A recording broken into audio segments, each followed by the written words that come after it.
María.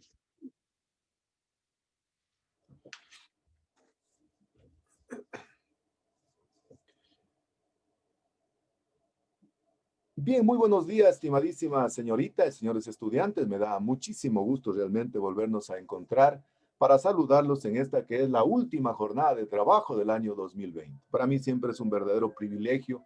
Para mí es un honor realmente trabajar con ustedes. Le estaba contando hace un momento, le decía a Mayrita que el día de hoy aposté por estar con ustedes, a tener un grado que tenía en agronomía, porque yo considero de manera particular que modestamente puedo aportar, aunque sea en una pequeña medida, ¿no?, a la formación académica de ustedes, pero sobre todo lo que más apunto y lo que más aspiro es contribuir a la formación profesional, a la formación personal de ustedes, a la formación como seres humanos. Eso realmente es lo que más me mueve. Así que para mí es un verdadero gusto, un verdadero privilegio realmente trabajar en un país donde no hay trabajo, ¿no? Mi mamá siempre, todas las mañanas me dice, nunca te olvides de agradecer porque tienes trabajito a tus estudiantes, que son la piedra angular en el proceso de enseñanza-aprendizaje. Así que bienvenidos, bienvenidas, y vamos a iniciar entonces. Voy a empezar pasando lista, ¿no?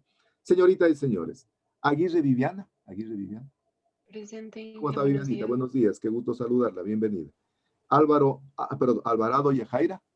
Presente, ingeniero. Buenos Yajairita, días. buenos días, qué gusto saludarla, bienvenida. Bravo Luis. Buen día, Inge, presente. ¿Cómo está, mi estimado Luis? Buenos días, qué gusto saludarlo, bienvenido. Camacho Jordi.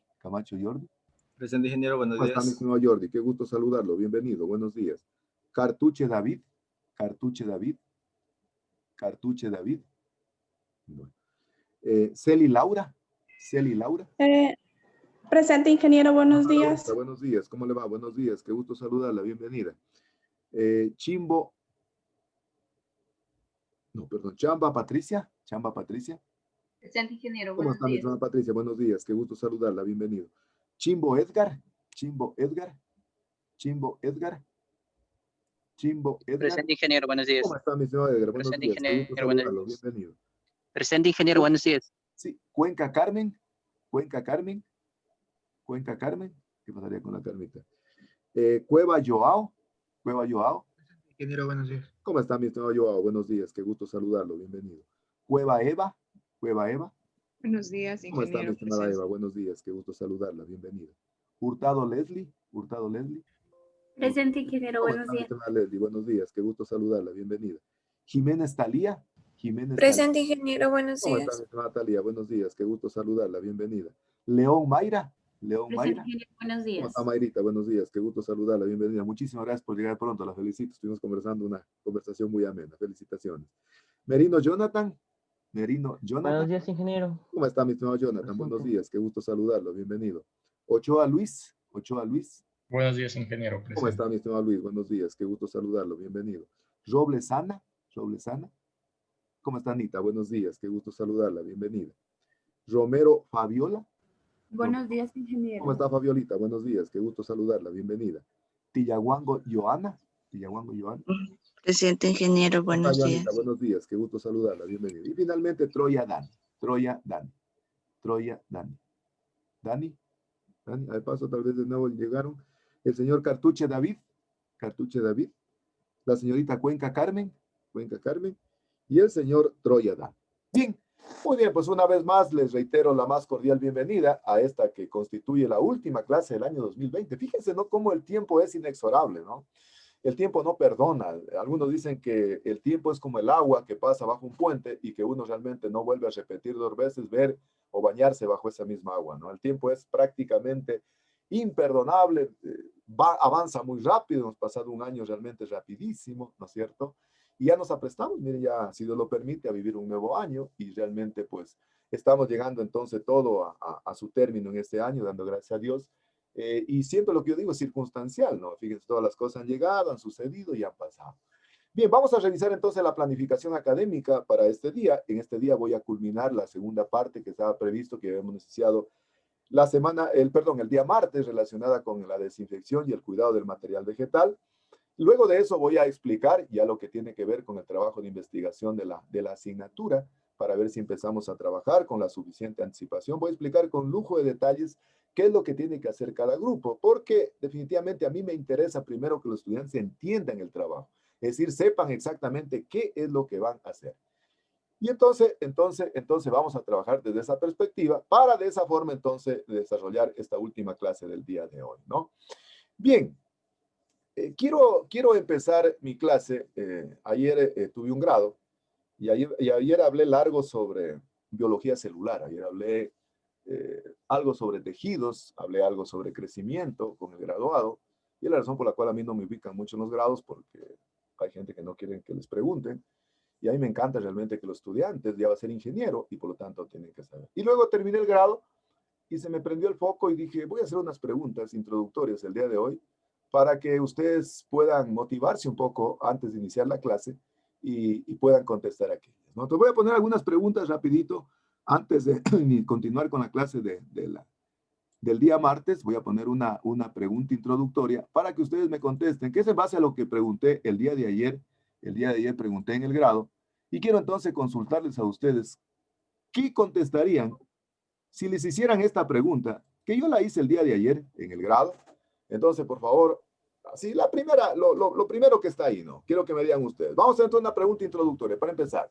Dice, ¿cómo se llaman los tejidos vegetales formadores que proporcionan el crecimiento en longitud y espesor de los vegetales? ¿Cómo se llaman? Meristemos. Se llaman meristemos. Muy bien, se llaman meristemos. Ayer justamente hablé de meristemos. Y ayer le hablaba en la tesis del señor ingeniero, que hoy es ingeniero forestal. Le decía el punto de crecimiento del FAIC, ¿dónde está? ¿Dónde está? Entonces, conversamos largo sobre los meristemos, y entonces le decía, los meristemos generalmente son la parte fundamental en el crecimiento de las especies vegetales, en general. Y lógicamente vamos a ver la importancia que tienen desde el punto de vista, ¿no?, del cultivo de tejidos vegetales. Perfecto, muy bien. Vamos con la segunda pregunta, entre las muchas preguntas que le hice. Vamos a ver entonces otra pregunta que hice ayer en el grado y que está relacionada también con lo que estamos nosotros estudiando, ¿no? A ver, así mismo, quiero que me contesten a esta pregunta introductoria. Así mismo, lean la pregunta y me contestan. Dice, ¿cómo se llaman los tejidos vegetales formadores que proporcionan el crecimiento en longitud de los vegetales? Tienen 15 segundos. Meristemos primarios. Meristemos primarios. Muy bien, yo por eso dije, mañana mis estudiantes se la saben a dedillo, ¿eh? Y dije, mañana les pregunto a primera hora, antes de empezar mi clase, aquello. A mí siempre me gusta motivar la participación de los estudiantes para que sea interactivo, o sea, para que no sea un monólogo, no sea realmente algo que solo el profesor realmente está hablando. Y justamente ya hablamos de los meristemos primarios. Entonces le decía el FAIC, ¿cuánto está creciendo? Entonces digo que el FAIC crecía 19 centímetros más o menos en 20 años. Es decir, una tasa de crecimiento muy baja. Entonces, el crecimiento en longitud, y hablábamos, por ejemplo, ayer de las etapas de crecimiento. ¿Cuáles eran las etapas de crecimiento, a ver, de una planta? ¿Cuáles eran? Que es exactamente las mismas etapas de crecimiento de una persona. ¿Cuáles eran las etapas de crecimiento? A ver, ¿quién se acuerda? La curva de crecimiento, ¿cuáles eran? Eso le pregunté ayer también. A ver, porque ¿cuándo actúan los meristemos primarios? ¿En qué etapa? A ver, ¿quién se acuerda cuáles eran las etapas de crecimiento? Las etapas de juventud sería. Ya, tenemos primero la etapa de la juventud. Segunda etapa. Madura. Madurez. ¿Y la tercera etapa? Senectud. Senectud o vejez, ¿no es cierto? ¿Qué dicen ustedes? ¿Cuándo será? Cuando más funcionan, cuando más funcionales están los meristemos primarios. ¿En qué etapa? En la juvenil. Juvenil. En la etapa juvenil. En la etapa juvenil. Perfecto. En la etapa juvenil. Entonces, esa fue la otra pregunta. Esa fue la otra pregunta que ayer hacía. Y vamos con la otra. Con eso ya terminamos por iniciar la conferencia del día de hoy. Y entonces, esta es la otra pregunta que hice ayer y que quiero que ustedes mismos la vean y me contesten la pregunta, ¿no? Dice, ¿cómo se llaman en cambio los tejidos formadores que permiten el crecimiento en espesor o volumen de los vegetales? ¿Cómo se llaman? Meristemos secundarios o cambios. Excelente, fabuloso. Esos son mis estudiantes de sexto ciclo de la carrera de Ingeniería Forestal. Meristemos secundarios o cambio. Qué fabuloso. A mí me encanta trabajar con estudiantes así y no me arrepiento de haber dejado el grado de ahora porque tengo la posibilidad de conectarme con mis estudiantes para seguir realmente aprendiendo. Entonces le decía ayer al ingeniero, le decía, entonces el FAIC, ¿cómo está creciendo? Entonces, ¿cuándo realmente actúan los meristemos secundarios? Comienzan a actuar a partir ya de la etapa de la madurez, Y a ver, ¿quién se acuerda entre qué parte y qué parte se cuenta el cambio? A ver, incluso me había presentado El xilema y El el xilema poema. y el poema y el xilema. Muy bien, qué lindo, oiga. Me encanta a mí así. entre el floema y el xilema. Y me la había puesto él en bandeja de plata ayer en el grado. Me pone en la primera imagen una rodaja de un Faiken, una rodaja de un Faiken me les puso, y estaba claramente definido el cambium, lo que era el floema y era el xilema.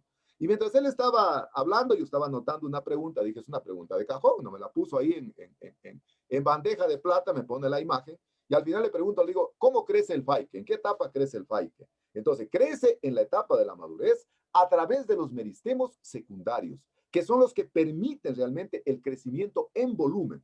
Y ese meristemo secundario se llama cambium, y por eso generalmente en cultivo de tejidos vegetales, cuando una especie vegetal es muy difícil de sanear, es muy complicado, se recurre a meristemos secundarios, porque se supone que los meristemos secundarios están exentos de plagas y enfermedades. Todavía no están unidos al sistema vascular de la planta y por lo tanto entonces están exentos de plagas y enfermedades. Y le decía a él, ¿dentro de qué parte está el cambio? Entonces está entre el floema y el xilema. Esas son las preguntas con las que quería iniciar el día de hoy la clase y lo que trabajamos entonces ayer en el grado, ¿no? Bien, vamos a continuar. Vamos a continuar entonces con la clase que había quedado el día martes, ¿no?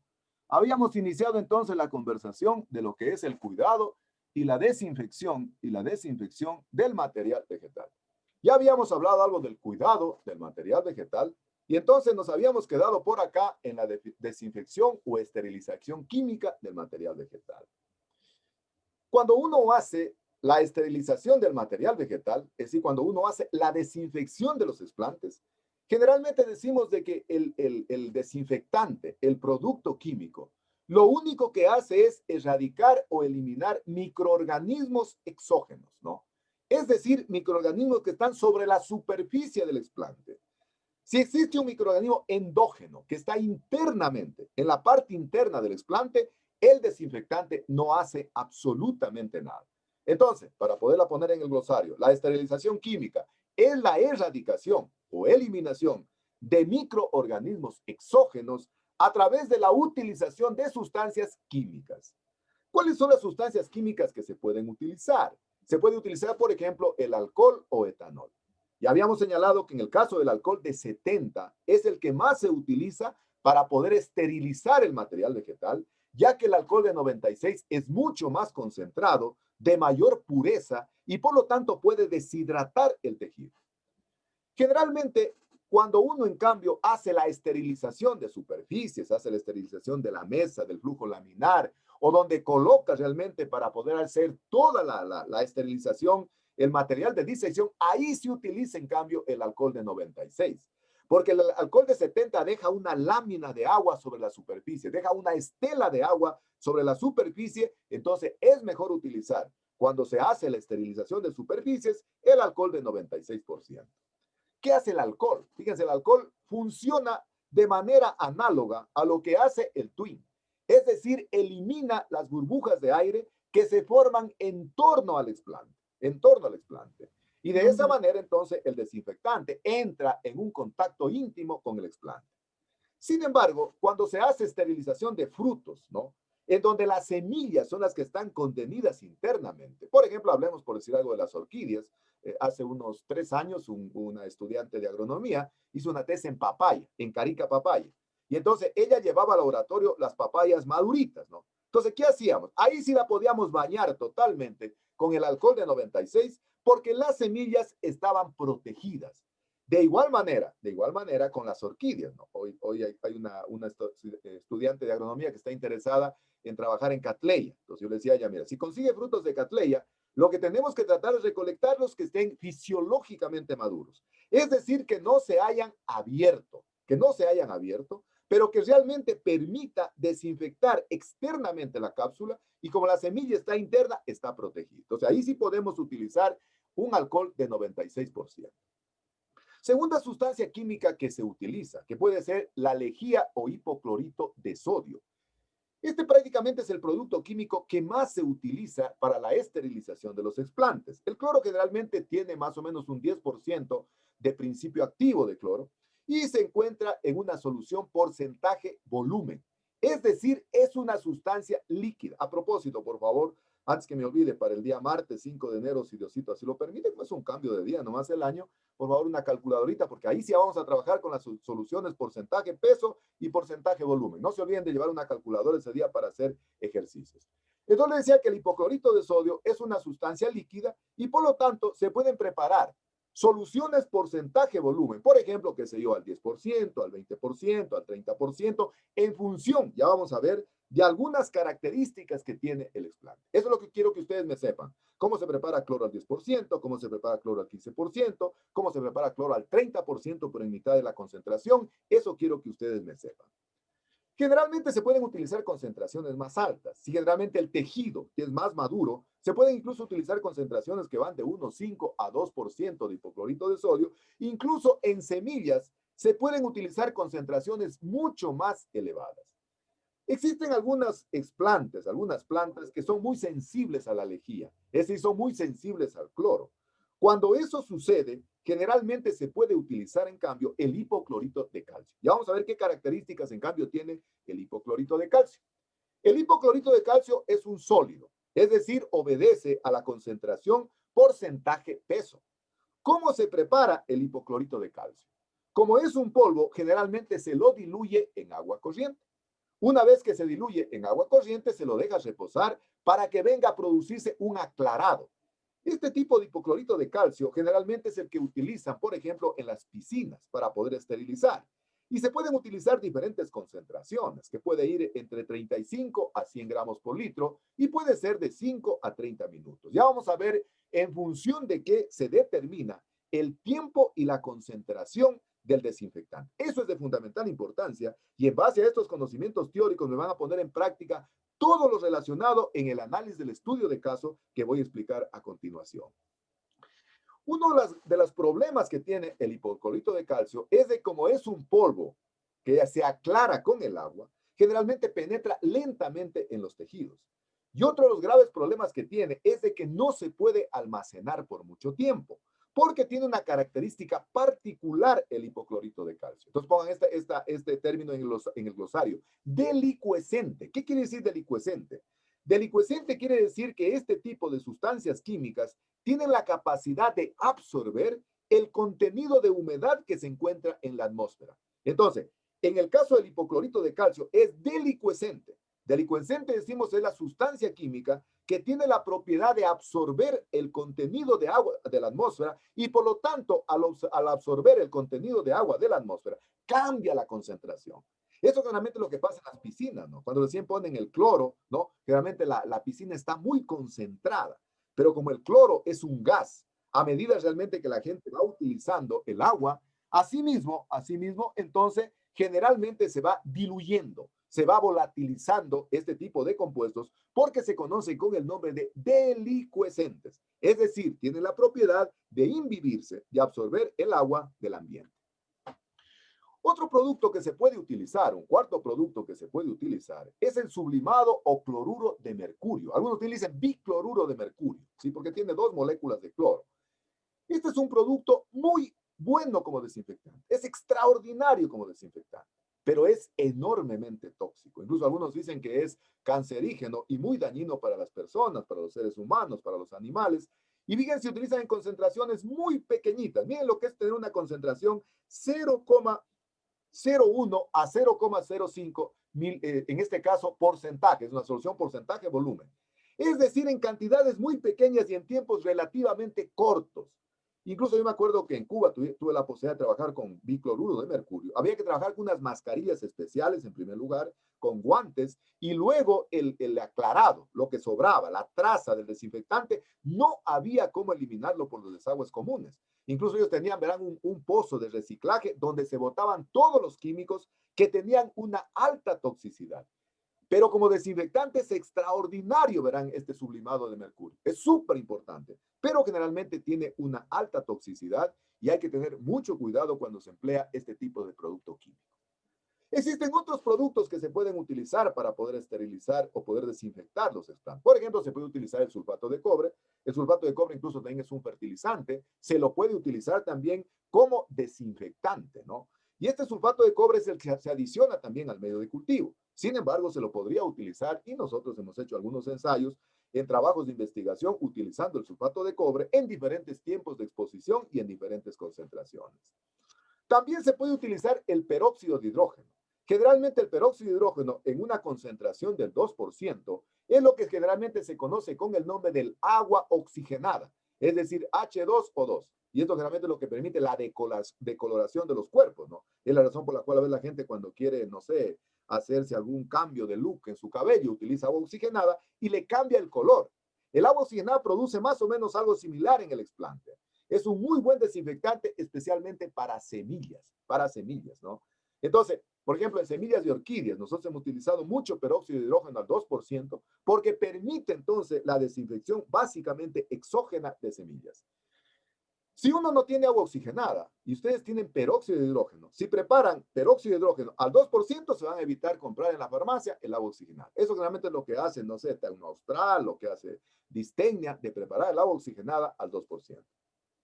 Y existe un último producto que se puede utilizar, que es el agua de bromo. El bromo es un producto altamente tóxico, es un producto realmente que incluso se dice que es cancerígeno, asimismo y de alta peligrosidad para los seres humanos. Sin embargo, como desinfectante es extraordinario. Yo me acuerdo que en Cuba mi tutor hizo una vez una práctica con agua de bromo, pero tomando todas las medidas de bioseguridad y nos hacía un ejemplo. Yo nunca me olvido aquello. Él roció unas gotitas de agua de bromo en una franela que tenía, me acuerdo, en un mesón, me acuerdo como si fuera ahora. Roció con una piseta, roció unas gotas de agua de bromo y el agua de bromo inmediatamente la perforó a la franela. Y él decía, miren, si logran ustedes realmente, qué sé yo, inhalar aquello, eso puede producir en sus pulmones. Pero como desinfectante es extraordinariamente eficiente. ¿Cómo realmente hacer que el proceso de desinfección sea más eficaz? Como dicen en Malacat, sea más mejor. No se debe decir más mejor, pero sea más eficaz. ¿Qué hacer realmente para que el proceso de desinfección se pueda aumentar la efectividad? Primero, lavar el tejido con abundante agua corriente, con abundante agua limpia, para eliminar todas las trazas del desinfectante. Es decir, tratar de eliminar todo el desinfectante que puede haber quedado concentrado en el explante. Entonces, primera acción que se podría hacer para de esa manera, entonces, que la desinfección sea mucho más eficaz, entonces es lavar el tejido con abundante agua para eliminar las trazas del desinfectante. Segundo, podría ser colocar el material vegetal, los explantes, ligeramente, hacerles un paso por alcohol de 70% para que se eliminen las burbujas de aire. Recuerden que en torno al explante se genera una tensión superficial. Y esa tensión superficial, si no la logramos romper, generalmente puede hacer que el explante no entre en un contacto íntimo con el explante. Entonces, se utiliza generalmente el alcohol de 70 rapidito para poderlo realmente al explante hacer que se eliminen ese tipo de burbujas y se rompa la tensión superficial y ahora sí entonces proceder con el proceso de desinfección del explante. ¿Qué más se puede hacer? Se puede adicionar esta sustancia tensoactiva, que yo les decía que es el Twin 20 o Twin 80, en diferentes concentraciones, ¿no? Generalmente se ponen de 1, 3, 4 o 5 gotitas de Twin 20 o Twin 80, dependiendo de la densidad. El Twin 80 es mucho más denso que el Twin 20, y entonces lo que hace es tratar de eliminar la tensión superficial que se forma en torno al explante. Este Twin, habíamos señalado que es un agente mojante. Es decir, es un agente tensoactivo que rompe la tensión superficial y cumple la función análoga a un detergente. ¿Se acuerdan que yo les contaba el día de la práctica que cuando uno generalmente, no sé, tiene que lavar un pantalón que es un poco grueso y que Mayrita decía los jeans, ¿no es cierto? Generalmente si lo colocamos solo en agua, en una tina, el pantalón demora mucho tiempo en humedecerse. Pero si le colocamos detergente, el pantalón se va a inhibir más fácilmente en agua. Cumple una función análoga el Twin. Es decir, al romper la tensión superficial que se forma en torno al explante, entonces generalmente existe un mayor contacto entre los dos productos, ¿no? Entonces, pero si no tengo Twin en el laboratorio, porque yo me acuerdo que en Cuba el Twin lo utilizaban solo para trabajos de investigación, así a nivel de test, para prácticas no se utilizaba el Twin porque es un producto caro. ¿Pero qué hacían? Cuba decía, aquí todo se inventa, y ponían detergente. Entonces lo diluía el detergente y el detergente cumplía la función análoga del Twin. Es decir, romper la tensión superficial. Y al romper la tensión superficial, entonces existe un mayor contacto del desinfectante con el explante. Otra medida que debemos hacer, ¿no es cierto?, es tratar de agitar durante el proceso de la desinfección utilizando, por ejemplo, un plato caliente con agitador magnético. Entonces, lo que hace el agitador magnético es colocar en el interior del frasco donde están los explantes, se coloca una barra imantada. Esa barra imantada, claramente, el momento que comienza a moverse el plato caliente, tiene una centrífuga, comienza entonces a dar revoluciones en el explante. Es decir, los comienza realmente a mezclar a los explantes.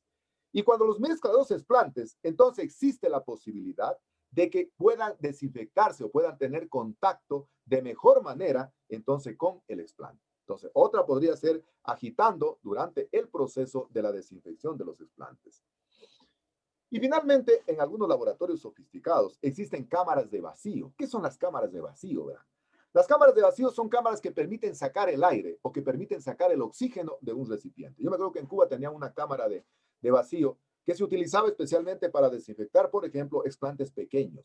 Entonces, ¿qué hace la cámara de vacío? La cámara de vacío lo que hace es tratar de sacar todas las burbujas de aire del interior del recipiente y de esa manera, entonces, el desinfectante se coloca íntimamente en contacto con el explante. Entonces, también se puede hacer la desinfección utilizando, en este caso, una cámara o haciendo bajo vacío para que de esa manera exista una mejor eficacia del desinfectante. Muy bien.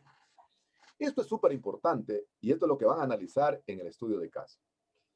¿Cómo elegir el tiempo y la concentración adecuada del desinfectante? Ahí en la noche estábamos en una reunión en Zoom con una estudiante de forestal que va a trabajar posiblemente en el laboratorio. Y entonces estábamos viendo el método de desinfección que va a utilizar. Entonces me hace una pregunta y dice, ingeniero, ¿y por qué vamos a utilizar cloro al 15% durante 10 minutos? ¿Y por qué otro tratamiento cloro al 10% durante 30 minutos? ¿Y por qué otro tratamiento cloro al 5% durante 40 minutos?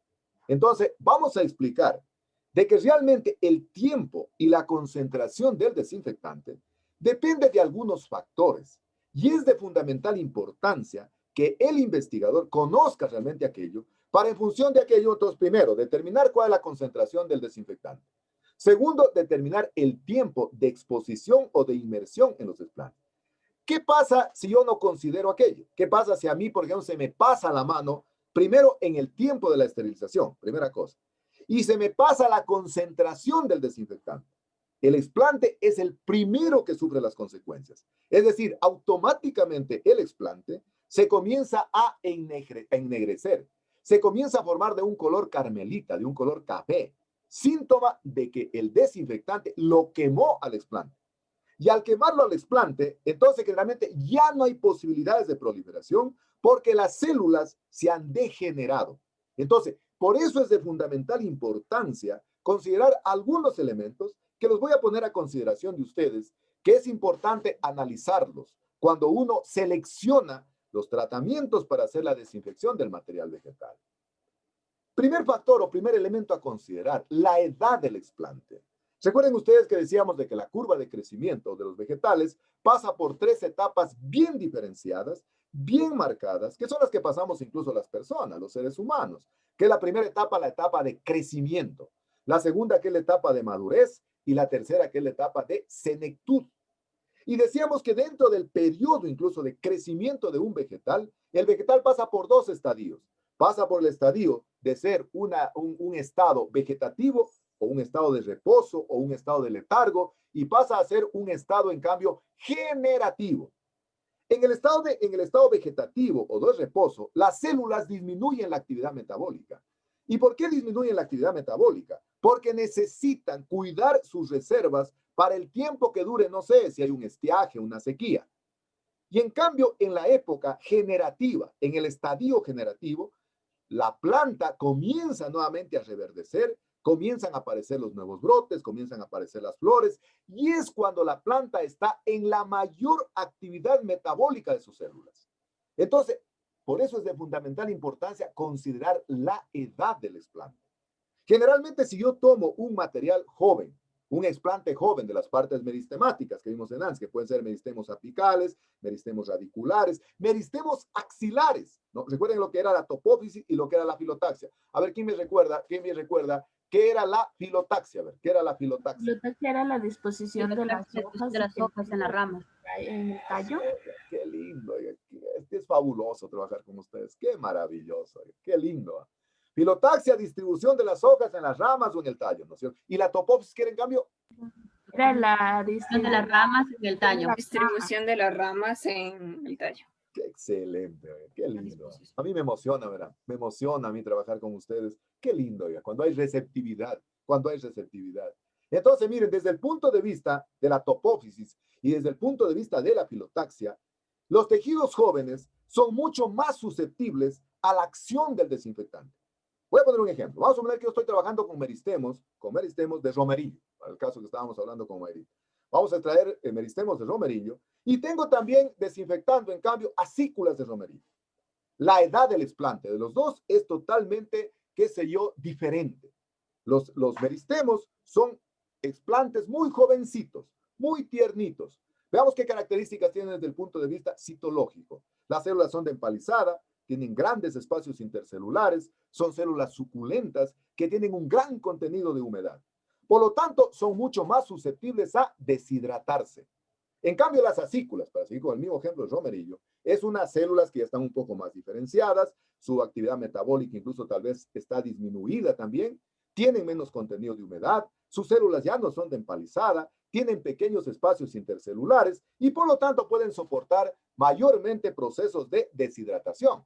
Además, el aparato estomático ya ha regulado el mecanismo de abre y cierre del ostiolo. Entonces, el material joven, en el caso del ejemplo que estoy poniendo, el meristemo de romerillo, debería tener un tiempo y una concentración del desinfectante menor que en el caso de un explante maduro, que un explante que tiene mayor edad, porque las células tienen un comportamiento diferente. Entonces, primer elemento a considerar, la edad del explante. Si el explante es joven, entonces el tiempo y la concentración del desinfectante también será menor.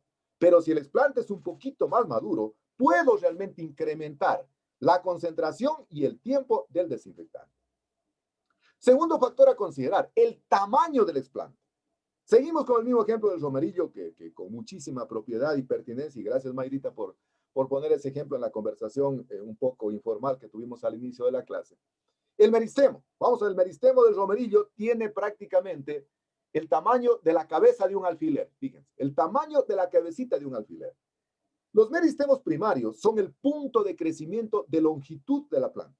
Incluso algunos dicen que no están todavía soldados íntimamente al sistema vascular de la planta.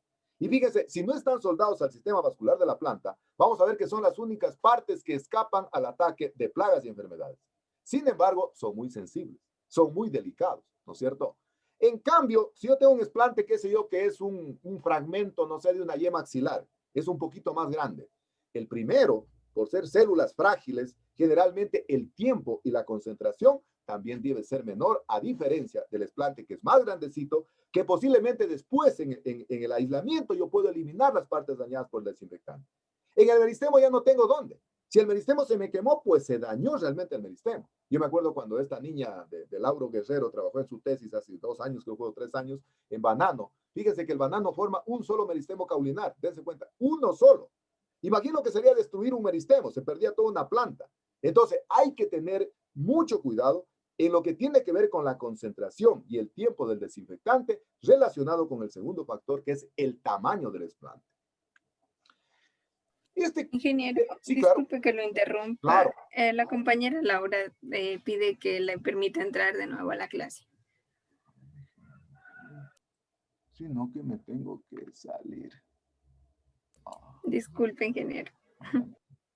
Tranquilo. A ver. Tuve que salirme porque no me permite desde allá. Ya. ¿Me confirman por favor si vuelven a ver la presentación? ¿Estamos ahí? Sí. Estamos entonces examinando la elección del tiempo y la concentración del desinfectante. Esto digo que es súper importante, ¿verdad? Esto es súper importante. Si uno logra como investigador entender aquello, uno puede hacer cualquier protocolo de desinfección. Esta niña me preguntaba anoche, pero ¿por qué usted dice hipoclorito de sodio al 5%? ¿Por qué dice hipoclorito de sodio al 15%? ¿Por qué dice hipoclorito de sodio al 20%? Todo está contestado a través de aquello. Pero el tercer y cuarto criterio es producto de la experiencia realizada con tesistas. Es producto de la experiencia realizada, qué sé yo, con estudiantes que han trabajado en el laboratorio en diferentes tesis que incluso ustedes las van a analizar. Por ejemplo, hace unos 3 años trabajé con una estudiante de agronomía en embriogénesis somática en café y utilizó ella hojas de café. Esta chica es del Tambo y traía las hojas desde el Tambo por acá. Las traía a través de una cámara húmeda, traía las hojas de café, acá las desinfectábamos y generalmente utilizaba segmentos de la hoja para hacer embriogénesis somática. Ese trabajo de investigación, incluso posiblemente lo vaya a hacer una segunda parte, una segunda compañera, pero lamentablemente se cayó el invernadero y las plantas estaban dentro de café, así que vamos a ver cómo lo solucionamos. Pero ¿qué es lo que pasa? Si la parte del explante es la que va a entrar en contacto íntimo, como el desinfectante, sentido común, la desinfección debe ser suave. Es decir, si la hoja es la que yo voy a usar para luego sembrar después de la desinfección tiene que ser suave. Entonces, por ejemplo, si yo tengo una hoja de café, para el caso de esta niña que trabajó en embriogénesis somática en café, y le doy, por ejemplo, qué sé yo, cloro al 5%, y le doy 50 minutos, de ley se me va a quemar la hoja. O si le pongo cloro, qué sé yo, al 40% y le doy 30 minutos, estoy seguro que la hoja se me va a quemar. La va a quemar el desinfectante. Entonces, si la parte que yo voy a emplear, escucharán, verán, si la parte que yo voy a emplear es la que se pone en contacto íntimo con el desinfectante, entonces tiene que ser una desinfección suave. Pero si la parte que yo voy a utilizar no es la que se pone en contacto con el desinfectante, y esto lo aprendimos hace 3 años con una chica que hizo la tesis en papaya, Carica Papaya, entonces yo les contaba que ella llevaba los frutos de papaya al laboratorio. ¿Qué hacíamos? Los lavábamos a los frutos externamente, a la fruta de papaya, la lavábamos externamente, la lavábamos con cloro al 100%, fíjense, cloro al 100%. Incluso ella las dejaba a las papayas sumergidas en una solución de cloro, tapada totalmente la papaya. ¿Con qué finalidad? Con la finalidad de eliminar microorganismos exógenos a la papaya, y no nos preocupaba porque internamente la semilla de la papaya estaba protegida. Incluso ella al siguiente día llegaba, partía la papaya y sacaba, en este caso la papaya tiene un endospermo, ¿no? Un endospermo que se han visto que es una especie como de gel en donde están envueltas las semillas. La semilla estaba ilecita, es decir, estaba totalmente aséptica. Lógicamente que el fruto no había cómo comerlo, ¿verdad? Era una lástima porque había que botar toda la papaya que es tan rica porque estaba concentrada del cloro. Pero la semilla no había sufrido ningún cambio, ningún daño por el desinfectante. Exactamente pasa con orquídeas. Y esto es lo que esta niña de agronomía posiblemente haga en Cattleya, utilizando frutos fisiológicamente maduros. Es decir, se coge, por ejemplo, que son frutos de Cattleya, antes de que se abran, fisiológicamente maduros, se los lleva al laboratorio. Incluso, fíjense, yo he hecho ensayos que incluso se puede abrir el fruto en presencia del mechero de gas. Es decir, una vez que se desinfecte externamente el fruto con alcohol, se lo puede flamear en el mechero para que se queme la parte externa del fruto, la parte prácticamente del exocarpio que se llama, y la semilla hecha al exterior. Al momento que se abren las valvas, echa al exterior la semilla, como la semilla es dehiscente, entonces echa al exterior la semilla y esa semilla está aséptica. Estos 2 criterios son de fundamental importancia a considerar cuando se emplea o se hace una desinfección considerando el tiempo y la concentración del desinfectante.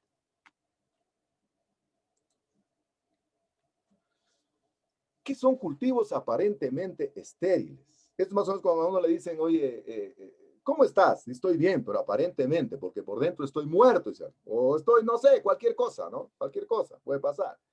O dicen que todo el mundo vivimos de forma endógena con parásitos, ¿no es cierto? Las amebas, por ejemplo. Los cultivos aparentemente estériles suceden cuando el explante está contaminado internamente y como ustedes conocen de que el desinfectante no elimina microorganismos endógenos, entonces generalmente el explante tiene un crecimiento muy pobre, ¿no? Es decir, se nota realmente la debilidad del explante. El crecimiento es pobre, se nota una degeneración de la clorofila. Generalmente el explante tiene una cuestión clorótica, comienza a amarillarse, comienza a tomar una coloración translúcida Y básicamente porque internamente el explante tiene la presencia básicamente de bacterias. Hay unas bacterias que son del género Erwinia, ¿no? Y que este tipo de bacterias son saprófitas. A ver, ¿ustedes están estudiando plagas y enfermedades? ¿Ustedes están estudiando plagas y enfermedades ya? Sí, sí. ¿Qué es una bacteria saprófita? A ver, ¿qué es una bacteria saprófita? Saprófita, a ver. ¿O qué es saprófito? Un microorganismo saprófito, a ver. Alguien que me diga qué es un microorganismo saprófito. Que dependen de otro organismo. Ajá. Es decir, que vive de manera parásita. Es decir, viven realmente incluso en la putrefacción de la materia orgánica, ¿no es cierto? Entonces, en el caso de este tipo de bacterias, viven internamente en el explante y aprovechan realmente cuando esté el explante inoculado in vitro para comenzar a producir un crecimiento clorótico. Es decir, esto generalmente se manifiesta porque el explante está creciendo posiblemente en un medio de composición química relativamente muy pobre, pero no se ve evidenciada la explosión bacteriana. Es decir, todavía no vemos la influencia del microorganismo. ¿Cuándo vemos la influencia del microorganismo? Cuando posiblemente, no sé, está en un medio de implantación y ahora pasamos al medio de proliferación. Y en el medio de proliferación le hemos adicionado vitaminas, le hemos adicionado hormonas, le hemos adicionado aminoácidos, le hemos adicionado una cantidad de compuestos orgánicos. Es decir, el medio ya tiene una composición más definida, más rico, y en ese momento, si existe una infección interna, en ese momento se pone de manifiesto. Y en ese momento entonces existe una explosión bacteriana. Incluso algunas bacterias pueden mutar, pueden cambiar, pueden transformarse, ¿no? Y de esa manera entonces, de esa manera se puede comprobar haciendo lo siguiente, ¿no? Yo puedo coger un explante aparentemente estéril, hacerle una sección, hacer una disección del tejido, inocularlo en un medio de composición rica, no sé, a más de carbohidratos, ponerle, no sé, hay dos aminoácidos, son muy importantes, que es la peptona y la tritona, se puede poner en 2 al 3%, y entonces ahí vamos a comprobar, vamos a demostrar si verdaderamente es séptico o es aséptico. Si no es aséptico, en unos pocos días comienza a aparecer sobre el explante una gran cantidad de explosión de microorganismos. Ustedes recuerden que los microorganismos se producen por micelios, Recuerden, si tenemos un microorganismo, ubiquemos una bacteria o un hongo. Los hongos, las bacterias se producen por esporas. Las esporas son los cuerpos reproductivos de este tipo de microorganismos.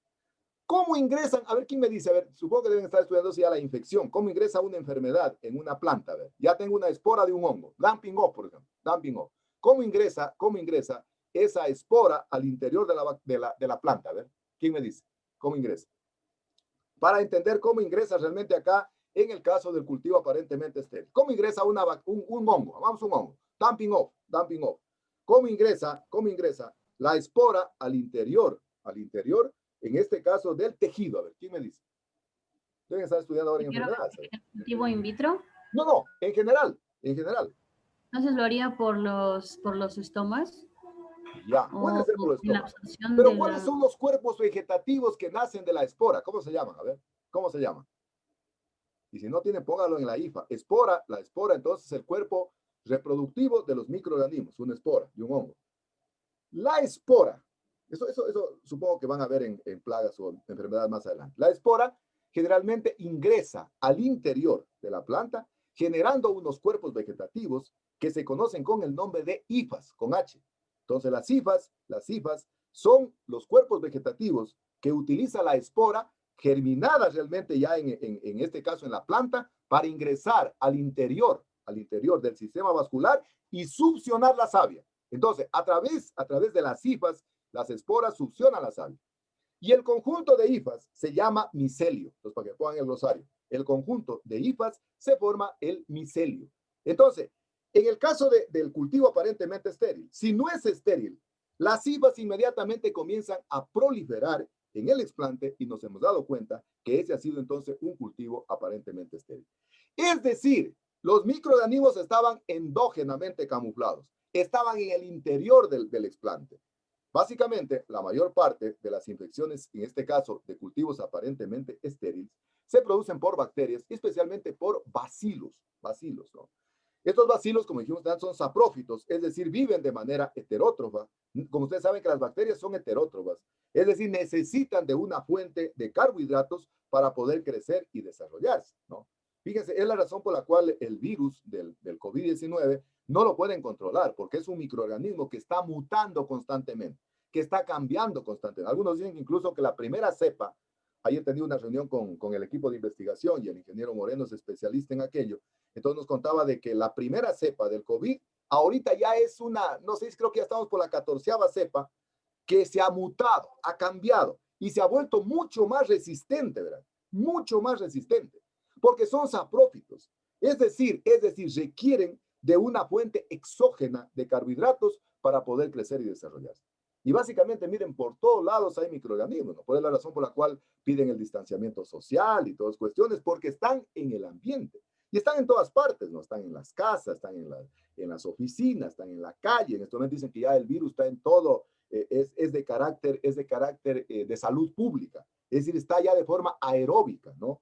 Y en los laboratorios, pues este tipo de bacterias que son saprófitas generalmente proliferan en ambientes húmedos y esa es la razón por la cual en el laboratorio, para poder mantener la asepsia, se están limpiando constantemente los pisos, las paredes, todos los equipos, para evitar realmente este tipo de bacterias saprófitas. Entonces ya dijimos, las esporas son los cuerpos reproductivos, en este caso los microorganismos, pero estas esporas, mire, tienen una característica particular. Con ellos prácticamente se aplica aquella máxima que dice que hierba mala nunca muere, ¿no? Es decir, las esporas soportan condiciones totalmente adversas. Pueden vivir incluso en condiciones totalmente extremas, de altas temperaturas o de bajas temperaturas, ¿no? Incluso, miren, por ejemplo, las esporas del dumping off pueden sobrevivir de una cosecha a otra, están en el suelo. Y cuando sienten realmente que hay condiciones favorables, cuando sienten, por ejemplo, qué sé yo, que ya tienen calor, ya tienen humedad, ya tienen luz, etcétera, etcétera, comienzan a nacer, se puede decir, comienzan a reproducirse, comienzan a nacer las hifas, los hifas, el conjunto de hifas forman micelio y comienzan a extraer los alimentos. Por eso es de fundamental importancia en el laboratorio, por ejemplo, utilizar radiación ultravioleta para poder limpiar microorganismos, especialmente de carácter aeróbicos. Incluso en algunos laboratorios del mundo les llaman los fantasmas blancos. Les dicen las bacterias fantasmas, porque prácticamente uno no las ve, ¿no? Y aparte de que lo pueden contaminar a usted como ser humano, como persona, como operador, contamina también el explante. Y básicamente contamina el explante en el momento que usted hace la apertura del vidrio. Por ello, entonces, la importancia de la asepsia. Por lo que decimos siempre que la asepsia es la condición sine qua non para poder hacer cultivo de tejidos y por eso están limpiando adecuadamente los suelos, el aire, qué sé yo, todo el material vegetal para evitar básicamente bacterias de carácter saprófito y especialmente bacilos. Relacionado con los cultivos aparentemente estériles están las infecciones internas. Dijimos que la desinfección es la erradicación de microorganismos exógenos que están en el explante y que se controlan a través de la utilización de sustancias químicas. Si el desinfectante controla y erradica microorganismos endógenos, es decir, externos, no elimina si algo está dentro del material vegetal. Es decir, si el material vegetal ya viene contaminado desde el campo, desde el invernadero, o viene contaminado, qué sé yo, desde la semilla. Yo les contaba a ustedes el caso de hace unos 8 o 10 años, debe ser. Hicimos una de las primeras tesis en agronomía en semillas de tomate, me acuerdo. Y la semilla la compraron certificada, incluso venía me acuerdo que venía en un tipo de recipiente, tipo tarrito, sellado, ¿verdad? Sellado. Era certificada, la semilla muy cara, ¿verdad? Muy cara. Incluso la abríamos en el laboratorio un pequeño orificio y por ahí sacaba la semilla. Pero resulta ser que la semilla se sembraba y automáticamente a los 3 o 4 días ya estaba contaminada. Aparecía sobre la semilla los micelios del hongo y ya estaba contaminado. Entonces, fíjense, ¿cuál es el problema ahí? El problema es de que usted no puede desinfectar las semillas porque lo único que hace el desinfectante es eliminar microorganismos exógenos. Entonces, cuando eso sucede, cuando la planta está contaminada internamente, ¿no? Entonces a veces quedan 2 medidas. Yo les decía a ustedes que los meristemos son microscópicos, son prácticamente elementos del vegetal que son muy pequeñitos y son muy difíciles de extraer. Yo me acuerdo, yo tenía una compañera en Cuba, era una panameña, me acuerdo, qué habilidad que tenía para sacar, por ejemplo, meristemos de orquídeas. Yo les hablo con toda honestidad, yo las envidio a las mujeres, o sea, tienen una habilidad, qué bestia, pero es fantástica, ¿verdad? Será por la condición mismo de género, ¿verdad? O sea, cuando nosotros hacíamos prácticas, sacando protocormos de orquídeas. Había que rogarle a Daisy, se llamaba, por favor Daisy, ayuda a sacar protocormos. Tenía una habilidad con una aguja muy finita, prácticamente sacaba un protocormo de una orquídea que tenía la cabecita, el tamaño de la cabecita de un alfiler. Entonces, primera forma que se podría evitar las infecciones internas a través de utilizar meristemos, porque los meristemos todavía no están soldados íntimamente al sistema vascular de la planta y por lo tanto escapan al ataque de microorganismos. Y la segunda medida es adicionando antibióticos, es decir, los mismos antibióticos que nosotros consumimos cuando uno tiene una afección de la garganta, que se utiliza ampicilina, porque los antibióticos, ¿no? Clásicos. Entonces se puede utilizar también. Es decir, para poder sanear cuando el material vegetal está internamente contaminado, se pueden entonces utilizar, qué sé yo, o meristemos o también utilizando antibióticos. Sin embargo, las dos medidas son complicadas. Por un lado, por la dificultad que significa sacar meristemos. A nivel de laboratorio, casi la mayor cantidad de laboratoristas no les gusta trabajar con meristemos porque primero hay que tener una habilidad de cirujano para poder extraer el meristemo. Yo, por ejemplo, tengo un pulso muy inestable y muy difícil que pueda sacar un meristemo. Imposible. Pero hay gente que tiene una habilidad así, ya les cuento esta compañera, tiene una habilidad única para poder sacar meristemo. Entonces, no es prácticamente una solución que podría ser alentadora la utilización de meristemos. Pero tampoco es alentadora la utilización de antibióticos, porque ustedes saben que incluso en los seres humanos dicen, oye, yo antes me curaba con una Ampivex de 500, ahora me tomo una de 1000 y no me hace nada. Y ya me tuve que inyectar una de 2.500.000. Dicen, no, sabes que tienen que inyectarte la de 4 millones. Es decir, cada vez los microorganismos mutan y se vuelven más resistentes. Y lógicamente, al incrementar las concentraciones de antibióticos, se comienza a inhibir el crecimiento del explante, pero sobre todo los microorganismos se vuelven resistentes.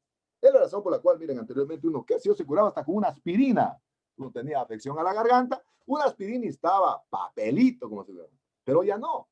¿Por qué? Porque los microorganismos adquieren ese tipo de resistencia, pero sobre todo producen un efecto que se llama de fitotoxicidad.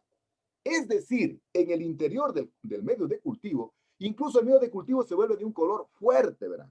No sé si ustedes se han dado cuenta cuando uno toma una Ampivex de 1 gramo y generalmente suda, ¿no? Le sale el olor del Ampivex.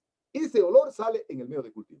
Entonces, ni la utilización de los meristemos ni los antibióticos es alentadora para poder hacer cultivo de tejidos vegetales. Pero para saber, ¿no? ¿Qué antibióticos se pueden utilizar? Los mismos de uso humano, ¿no? Que puede ser la penicilina, acromicina, tetraciclina, todos los terminados en cina, les digo yo. Es decir, qué sé yo, todos los que se utilizan para poder curar afecciones producidas prácticamente por bacterias, ¿no?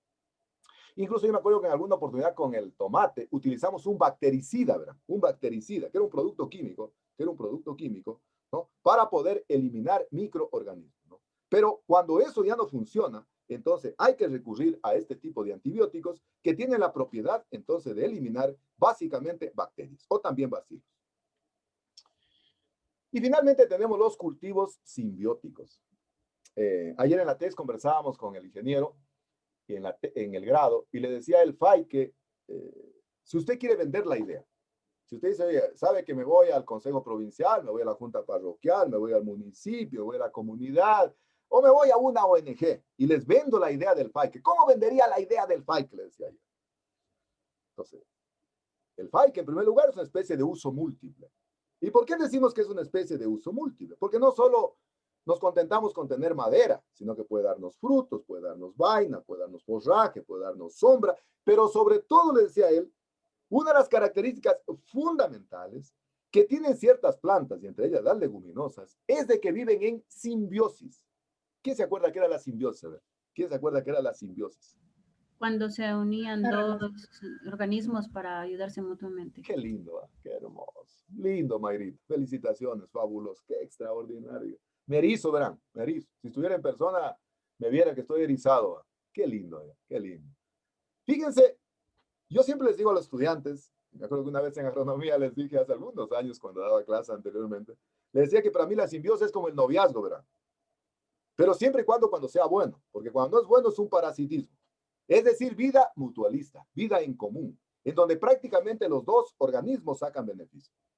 Entonces, si el cultivo de tejidos, la condición sine qua non es de que tiene que ser en condiciones asépticas, ¿no? En condiciones asépticas. Y básicamente eso hizo Knudson en el año 1922. En el año 1922, Knudson hizo una germinación asimbiótica en semillas de orquídeas. ¿Cómo hizo Knudson? ¿Por qué realmente utilizó un medio de cultivo para hacer realmente la germinación asimbiótica de las orquídeas? Porque él se dio cuenta, miren, de que las orquídeas in vivo, ex vitro, germinan solo cuando viven en simbiosis con un hongo. Fíjense, dense cuenta, imagínense. Oiga, hay un artículo científico que lo leí hace unos años, no mucho, unos 2 años debe ser, fabuloso, un artículo científico de un mexicano que trabajó en orquídeas. Pero es precioso ese artículo científico, es un verdadero manjar, verán.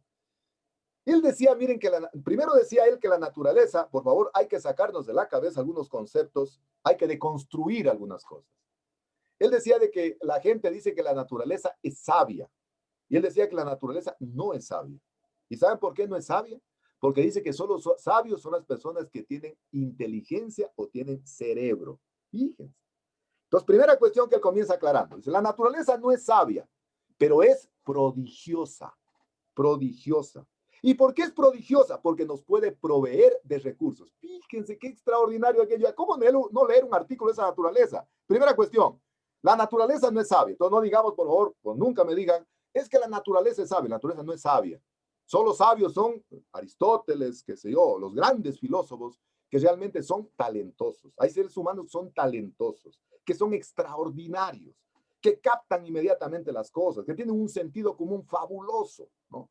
Solo ellos son, entonces decimos, la naturaleza es sabia, no es sabia, es prodigiosa. Entonces dice este autor que es prodigiosa porque nos provee de recursos. Y él dice, fíjense, cuenta el asunto de las orquídeas. Dice que en el estudio que realizaron ellos en Cattleya, llegaron a determinar, fíjense, a través de métodos microscópicos, llegaron a determinar que en una cápsula de Cattleya, ¿verdad? En una cápsula de Cattleya. A ver, tiren números, a ver. ¿Sí conocen la Cattleya? ¿Quién conoce una Cattleya? A ver, ¿quién conoce una Cattleya? ¿Quién conoce una Cattleya? A ver, ¿alguien conoce una Cattleya? Una orquídea. En Invana deben haber cantidad, Mayrita. Cuando se vaya a Invana... No conocerla, pero... Sí, yo conozco una Cattleya. Una Cattleya, ya. Cuando se vaya a Invana, Mayrita diga a su mami que dijo la ingeniera es que le indique una Cattleya. Anita sí conoce, es una Cattleya. Hay Cattleya máxima y Cattleya alba, ¿no? La alba resultó de un cruzamiento. La máxima es de coloración fucsia la flor. Y la alba es de coloración blanca. La niña que va a hacer la tesis en agronomía posiblemente haga en Cattleya alba. Es decir, porque la Cattleya alba es más cotizada en el mercado. La otra dicen que es prácticamente ya común y corriente ver, ¿no? ¿Qué dicen ustedes? Si conocen entonces lo que es una Cattleya, y las orquídeas tienen frutos que se llaman cápsulas. Lo que de mañana estábamos viendo, Mayrit, que habían drupas, habían bayas y habían cápsulas. Las cápsulas tienen una especie de valvas. Y los frutos, desde el punto de vista, pueden ser dehiscentes e indehiscentes. ¿Qué son dehiscentes? A ver, para el glosario. Dehiscente. ¿Qué será un fruto dehiscente? ¿Qué será un fruto dehiscente? ¿Y qué será un fruto indehiscente? Para el glosario.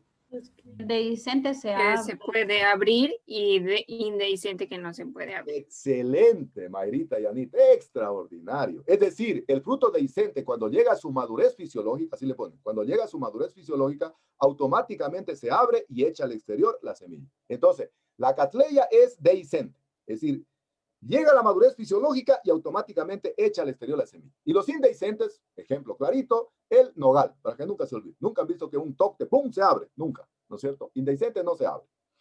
Dice entonces él, miren, si ya sabemos entonces que la Cattleya tiene una cápsula que es dehiscente, ¿cuántas semillas ustedes le ponen que puede tener una cápsula de orquídeas? ¿Qué dicen ustedes? De esa cápsula de Cattleya. ¿Cuántas semillas ustedes tienen un número así para que vean ustedes cómo realmente el análisis que hace este investigador? A ver, ¿qué dicen ustedes? De 4 a 6. 4 a 6 semillitas, ¿no es cierto? ¿Ya? ¿Alguien más? ¿Alguien más? ¿Cuántas semillitas más o menos tendrá? Sí, también iba a decir 10, así máximo. 10, ¿no es cierto? ¿Saben cuántas semillas tiene? 4 millones de semillas. Tiene 4 millones de semillas. 4 millones. 4 millones de semillas tiene más o menos una cápsula de orquídea.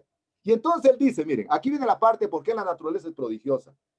Él dice, si la naturaleza fuera sabia, escucharán, y una cápsula de orquídea tiene alrededor de 4 millones de semillas, el mundo estuviera lleno de orquídeas. El mundo estuviera invadido de orquídeas. Pero como la naturaleza es prodigiosa, De esos 4 millones de orquídeas, ¿no?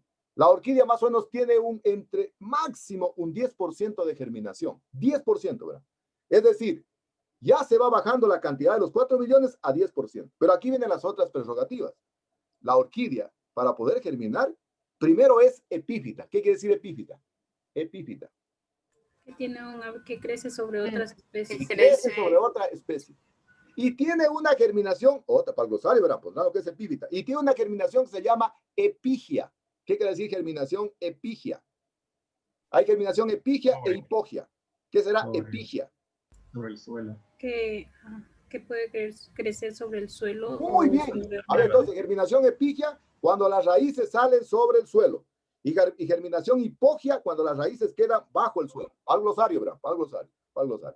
Entonces, él dice que del 10%, el 10% de semillas, las que logran caer sobre una rama de un árbol son las que realmente logran germinar. Pero todavía les resta menos.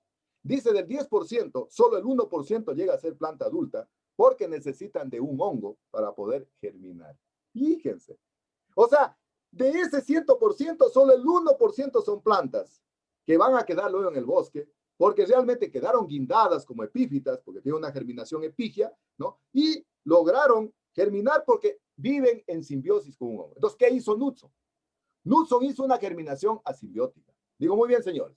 Las orquídeas germinan en simbiosis con un hongo. Yo voy a reemplazar, en este caso, lo que le dé el hongo, poniéndole, qué sé yo, un carbohidrato. Y eso hizo y logró hacer una germinación asimbiótica. Es decir, sin la presencia del hongo. Esa es la razón por la cual el medio de cultivo Knudson C, que así se llama, al igual que el MS, está provisto de algunos elementos minerales que permite la germinación asimbiótica de las semillas de orquídea. Entonces, ese es un cultivo asimbiótico. Pero ¿cuándo es un cultivo simbiótico? Si la característica fundamental del cultivo de tejidos vegetales es trabajar libre, exento de microorganismos, en algunos casos se puede hacer un cultivo simbiótico cuando se introduce en el interior del medio de cultivo el microorganismo con el que la planta germina en condiciones simbióticas naturales. Entonces, si hablamos de orquídeas y si la orquídea vive, qué sé yo, en simbiosis con un hongo, entonces habría que inocular en el interior del medio de cultivo el hongo para que pueda crecer o desarrollarse. Miren, eso es lo que pasa generalmente cuando se hace un vivero. Que si yo hablemos de pino. El pino vive también en simbiosis, ¿verdad? O un hongo. Y si ustedes tienen la curiosidad de escarbar la raíz de un pino, tendrán curiosidad, ¿verdad? A veces es un pino grande, van a encontrar incluso una especie de un color blanquecino, que son las cifas y el micelio del hongo, ¿no? Yo me acuerdo que un profesor nos contaba, un profesor de genética, que él había hecho su maestría en el CATI en Costa Rica y nos daba genética a nosotros. Nos decía que él cuando recién se había graduado de máster en Costa Rica y había venido al Ecuador, le habían ofrecido trabajo. En este tiempo no había Ministerio del Ambiente, había el Servicio Forestal del Ecuador, que después fue el Ministerio de Agricultura y después Ministerio de Ambiente, y NEPAM luego, y luego Ministerio del Ambiente, lo que soy. Y dice que, bueno, anteriormente eran muy cotizados los posgradistas que venían del CATI de Costa Rica, y se lo contrataron en Quito, y dijeron, vea señor, usted se va a ir a Saraguro, a Carboncillo, y allá me va a ir a instalar un vivero con pino. Y dice, me dieron un saco de conos de pino para que me traslade a Saraguro a hacer el vivero. Llegué a Saraguro y habían habido un perito forestal que hacía de jefe y 2 peones que trabajaban en el vivero. Cuando yo llegué, dice, bueno, el perito era mucho mayor a mí, muy jovencito estaba yo, dice. Entonces, siempre el perito se le quiere sobrar al ingeniero, ¿verdad? Tendrán cuidado aquello, eso les va a pasar en la vida profesional. Los peritos son los que impresionan, ¿verdad? Por ejemplo, si ustedes van a medir árboles, son peritos, ¿verdad? Y dicen, pero usted no sabe medir el DAP, usted no sabe medir la altura. Así se mide. Entonces ellos son muy, ¿qué le digo? Muy suspicaces, quieren realmente impresionar. Entonces dice que llega él y se los reúne, dice, señores, saben que tenemos la orden del Servicio Nacional Forestal que tenemos que producir plantas de pino para poderlas distribuir en toda la provincia de Loja. Entonces para el perito y dice, ingeniero, imposible. Aquí hemos querido, venga para que vea, vamos para indicarle a las plantas cómo está en el vivero. Mire cómo están. No han germinado, están raquíticas. ¿Cómo vamos a hacer una cuestión? Entonces no hacían absolutamente nada. Ese era el pretexto. Entonces les dije yo, tenían, dice, un vehículo viejito, un 4x4, me acuerdo, tenía una camioneta. Les dije, señores, muy bien, Mañana nos vamos a ir a una plantación que había en Pino, dice, de Pino, en Villonaco. Nos vamos a ir y van a llevar costales. Entonces el perito se quedó sorprendido, pero ¿qué vamos a hacer, ingeniero? Ustedes mañana, 6 de la mañana, estamos saliendo a Villonaco a recoger aquel. Fíjense, eso le puede pasar a uno en la vida profesional, ¿verdad? Y pues siempre les cuento este tipo de cosas, porque a veces cuando uno sale a la vida profesional tiene el conocimiento, pero no tiene la experiencia, que sí tiene el perito. Fuimos a Villonaco, recogimos unos sacos de tierra que crecía debajo de las raíces del pino y fui llevando unas raíces de pino. Llegamos a Saraguro ya de regreso, hice que mezclen la tierra que trajimos de Saraguro con el sustrato que estábamos preparando para enfundar. Cogí la raíz del pino, le dije a un trabajador que la machaque, la ponga en una regadera y cuando ya sembramos toda la planta de pino, la rociamos con el agua. ¿Qué estaba haciendo? A ver, ¿qué estaba haciendo? ¿Qué estaba haciendo? ¿Quién me dice? Dándole el hongo que vive en el pino. Perfecto. Vivianita. Haciendo cultivo simbiótico. Haciendo la inoculación del hongo. Entonces dice que el perito se le reía. ¿Qué es pasar el tiempo, hombre? Más habernos ido tan lejos y todo, se va a perder absolutamente todo. 15 días y todas las plantas estaban germinadas. Todas las plantas estaban germinadas. El perito dice, en ese momento recobré la autoridad, pero en base al conocimiento. En ese momento el tipo me comenzó a respetar a mí y alguna vez me pregunté, ¿y qué hizo usted? Él no iba a entender que lo que estaba haciendo es lo que me dicen ustedes. Estaba inoculando el hongo en el sustrato. En algunos casos, en los medios de cultivo, se puede hacer cultivo simbiótico. Igual cosa pasa en las leguminosas, que les contaba ayer el caso del faique, el caso de la guava, el caso del guato, ¿no? El algarrobo, que son plantas realmente, en cambio, que viven en simbiosis con bacterias. Y que son bacterias que meten del género Rhizobium. Algunas son del género Azotobacter, ¿no? Que son bacterias, ¿no?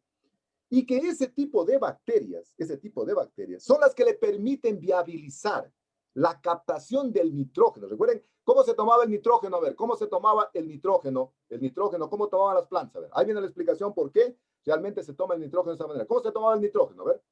Iones. ¿Iones de qué? ¿Iones de qué? Amoníaco. No, amoníaco. No amoníaco. Amonio. Amonio. ¿Y qué más? Nitrito. No, nitrito no, el nitrito es un veneno. ¿Nitrato? Nitrato. Es. Entonces, la planta toma del suelo los nitratos y puede tomar del aire el amonio.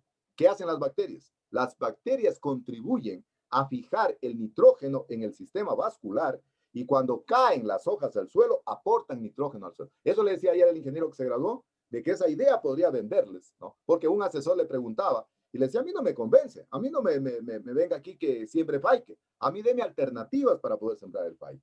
Entonces, cuando la biomasa cae al suelo, incorpora nitrógeno al suelo. Entonces, en algunos casos se puede introducir ya sea un microorganismo, un hongo o una bacteria, para que de esa manera entonces tener un cultivo simbiótico en el caso de las leguminosas, por ejemplo. Cuando yo recién regresé de Cuba, el docente que me ayudó en ese tiempo era director de la carrera, para que yo me vaya a Cuba, cuando yo regresé estaba de decano. Y para mí fue mi ángel realmente en mi vida. Extraordinario ese hombre, extraordinario. Un hombre con una generosidad y un corazón, pero él no sabía de lo que es egoísmo, ese tipo de cosas. Y cuando yo regreso, él estaba de decano. Lamentablemente, Diosito se lo llevó, pero debe estar en uno de los mejores lugares, porque era un hombre extraordinario, hizo cosas maravillosas por la carrera. Fue uno de los fundadores de la carrera de ingeniería forestal. Extraordinario el tipo. Y cuando yo regreso a Cuba, entonces yo había estudiado y vengo acá y no había laboratorio. Y le digo, me fui a hacer presente, bueno, ¿qué tal le fue? Ingeniero, yo estoy acá, pero estoy preocupado. Tengo una cantidad de ideas en mi cabeza con todas las locuras que yo siempre tengo. Y le dije, pues no tengo laboratorio. Nos preocupa, oye, en ese tiempo la universidad tenía mucho dinero, ¿verdad? O a veces había voluntad para hacer. Y hicimos el laboratorio que estamos ahí. Me dijo, Víctor Hugo, presénteme un diseño y hacemos el laboratorio. Me puse a trabajar en un diseño y diseñé el laboratorio en base a las condiciones de asepsia que requiere un laboratorio.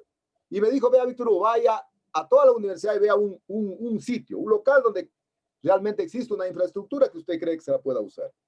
Y me acuerdo que ahí donde funciona ahorita el laboratorio, tal vez los que conocen el caso de Anita y el caso de Jordi, que está ahí, creo que Mayrita también, donde está el laboratorio, funcionaban 2 aulas de la carrera de ingeniería agrícola. Pero ya agrícolas había pasado a donde funcionan actualmente, ya estaban vacías las aulas. Fíjense que antes, hombre, a nosotros en la universidad nos daban el desayuno universitario, ¿verdad? A las 10 de la mañana nos daban un desayuno, café con leche y un sándwich. Y ahí daban el desayuno universitario. Y yo me acuerdo de esas dos aulas cuando era estudiante y voy a ver esas aulas que son ahora. Y vengo ahí y han estado cerradas, estaban puestas pupitres viejos, todas cosas. Todo lo llevé al ingeniero, le dije, ingeniero, ya tengo el local donde hacer. Y nos fuimos a ver y me parece perfecto, hágame el diseño y hacemos. Bueno, para hacer cortos el asunto, el rector de ese tiempo era el que hoy lleva el nombre de la ciudad. ¿Cómo se llama la ciudadela de la universidad? A ver, ¿cómo se llama la ciudadela de la universidad? Reinaldo Espinosa. Oh, ¿cómo se llama la ciudadela de la universidad? A ver, ¿cómo se llama? Argeli, no. Guillermo Falconi. Guillermo Falconi Espinosa. Les pregunté a los chicos de primer ciclo, tienen que dar mañana la lección cómo se llama la ciudadela de la universidad, porque eso uno conoce ya, ¿no? Guillermo Falconi Espinosa. Y Guillermo Falconi era el rector y habían sido compañeros de escuela, bueno, eran súper amigos, incluso cuando yo estuve en Cuba, me fueron a ver los dos, llegaron a Pinar del Río, bueno, extraordinarios los tipos. Entonces habló con el rector y dijo, mira, sabes, Guillermo, de que Víctor Hugo ya ha visto el laboratorio, aquí lo vamos a hacer. Dijo, háganlo, sin ningún problema, tienen luz verde. Y lo hicimos. Bueno, hicimos el laboratorio y ahora le digo, ingeniero, hay que construir un proyecto. Y el primer proyecto que construimos, el primer proyecto que diseñé, fue un proyecto en micropropagación de orquídeas. Micropropagación de orquídeas. Y me acuerdo, el ingeniero nos daba todas las facilidades como decano, incluso nos daba el cargo del decanato que tenía, en el que él transitaba, y nos fuimos a recolectar, me acuerdo, las plantas de orquídeas en un sitio de Vilcabamba llamado Santoro, me acuerdo. Y ahí trajimos las plantas, Trajimos plantas, trajimos cápsulas, ¿no? Y entonces comenzamos a sembrar, y no germinaba absolutamente nada. Entonces, trabajaba yo con una compañera que ya se jubiló, y me dice, oye, Víctor, no germina. Le digo, falta inocular el hongo. ¿Y cómo vamos a inocular el hongo? Vamos a tratar de reemplazar lo que dice Nutso, es decir, lo que hace el hongo, poniéndole un carbohidrato. Pusimos el carbohidrato, nos costó trabajo, ¿verdad? Yo creo que siquiera pasamos 1 año y medio sin tener absolutamente ninguna planta germinada. Yo me acuerdo que incluso en ese tiempo, yo tenía, no sé, 1 año creo en el proyecto ya trabajando. En ese tiempo, así como aprobó el CENESIT, había el CONUEP. El CONUEP nos aprobaba los proyectos. Y hubo un seminario internacional de micropropagación en Machala, en la Universidad Técnica de Machala. Y entonces el ingeniero que era el decano me dice, Víctor Hugo, váyase a Machala y ponga los resultados de nuestro trabajo. Y no tenía, le dije, pues no tenemos resultados, solo tenemos de desinfección, pero no tenemos, creo que habían 2 plantitas germinadas, no importa, vaya. Yo con él aprendí de que la investigación es el arte de acertar y de errar. Ese fue mi maestro, él me enseñó aquello. Dijo, Víctor Hugo, la investigación no siempre es para ganar. No siempre es para triunfar, no siempre es para tener. Váyase. Me dio la universidad todas las facilidades, fui a dar una conferencia en la Universidad Técnica de Machala. Chuta, qué bestia, qué tiempo, ¿sabes? Era un niño todavía ahí. Bueno, todavía hace siglos tiene aquel. Oiga, di la conferencia y prácticamente creo que en ese tiempo no había diapositivas, no había PowerPoint, todo había que hacer en láminas de acetato, ¿verdad? Láminas de acetato. Y eso porque el decano me permitió realmente hacer láminas de acetato que nos dieron ahí todos. Pues. Ahí no había proyector, pues digo que ahora es una maravilla el PowerPoint, hombre. Es una maravilla, si no aprovechan aquello, todo había que hacerlo así a mano, ¿verdad? Cuando expongo aquello, y prácticamente no tenía ningún resultado. Pero al siguiente día había una chica de la Universidad Politécnica de Guayaquil que presentaba un estudio, así mismo en orquídeas. Y resulta ser, yo me fui a escuchar esa conferencia, porque en este tiempo los seminarios duraban 1 semana, ¿verdad? Estuve 1 semana en Machala, y creo que ella exponía el 3er o 4º día, no me acuerdo. Y expone una lámina, fíjese, se había dado el modo ella, de cómo en esa lámina de acetato hacer una figura de una cantidad de orquídeas, pero era como césped en el interior de un frasco. Yo me quedé loco. Yo dije, yo tengo que hablar con esa señorita y preguntarle qué hizo para tener aquello. Terminó la conferencia de ella, en el receso, en el café, me acerqué a saludarla. Le digo, mire, mi nombre es Víctor Hugo Guamán, yo soy docente de la carrera de Ingeniería Forestal, tenía poquitito tiempo todavía, creo que no tenía ni medio año de profesor. Y le digo, trabajo en orquídeas, pero me pareció fabuloso su trabajo. La felicito, extraordinario. Le digo, pero, disculpa, le digo, si me puede decir, porque hay muchos biotecnólogos que no cuentan el secreto, siempre tienen un as bajo la manga. Le digo, disculpe, ¿me podría decir cuál es el kit para tener esa cantidad de plantas que tiene? ¿Y sabe lo que me dijo? Me dijo, ingeniero, sabe que no es todavía lo real. Eso es lo que queremos llegar a hacer. Es un dibujo de una proyección que tenemos. No tenemos absolutamente nada. Alternativa, entonces, hacer cultivo simbiótico. Y luego de esa idea que esta señorita me dio, hicimos cultivo simbiótico y hoy germinan las orquídeas a través de la metodología Knudsen como verdaderos centros. Conclusión final, entonces. Para poder tener éxito en el cultivo de tejidos vegetales, así como hemos preparado un buen medio de cultivo, hemos cogido bien la concentración hormonal, las vitaminas, los reguladores de crecimiento, los aminoácidos, hemos hecho una buena esterilización de la vidriería, del medio de cultivo, la desinfección es de fundamental importancia para lograr la implantación de los tejidos. Muy bien. Hasta ahí entonces, no sé si ustedes tienen alguna pregunta que tengan al respecto. ¿Alguna pregunta? ¿Está claro? Sí. Muy bien. Vamos entonces. Lo que pasa es que con la salida que tuve, se me daña toda mi programación. Ya, ahí está. Vamos entonces a ver.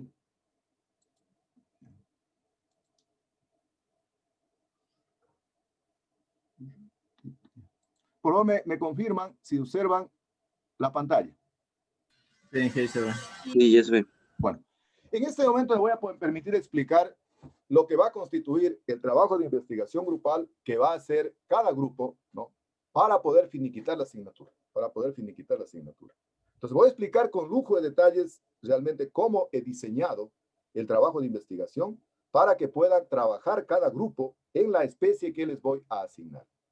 Miren, yo siempre les he dicho a ustedes de que para mí es de fundamental importancia que el profesor explique qué es lo que quiere lograr con sus estudiantes. O sea, no se puede dejar al azar, ¿verdad? O sea, no se puede dejar a la casualidad. O sea, que el estudiante haga como quiera, no sé, a trancas y barrancas y después el profesor está inconforme porque no supo explicar.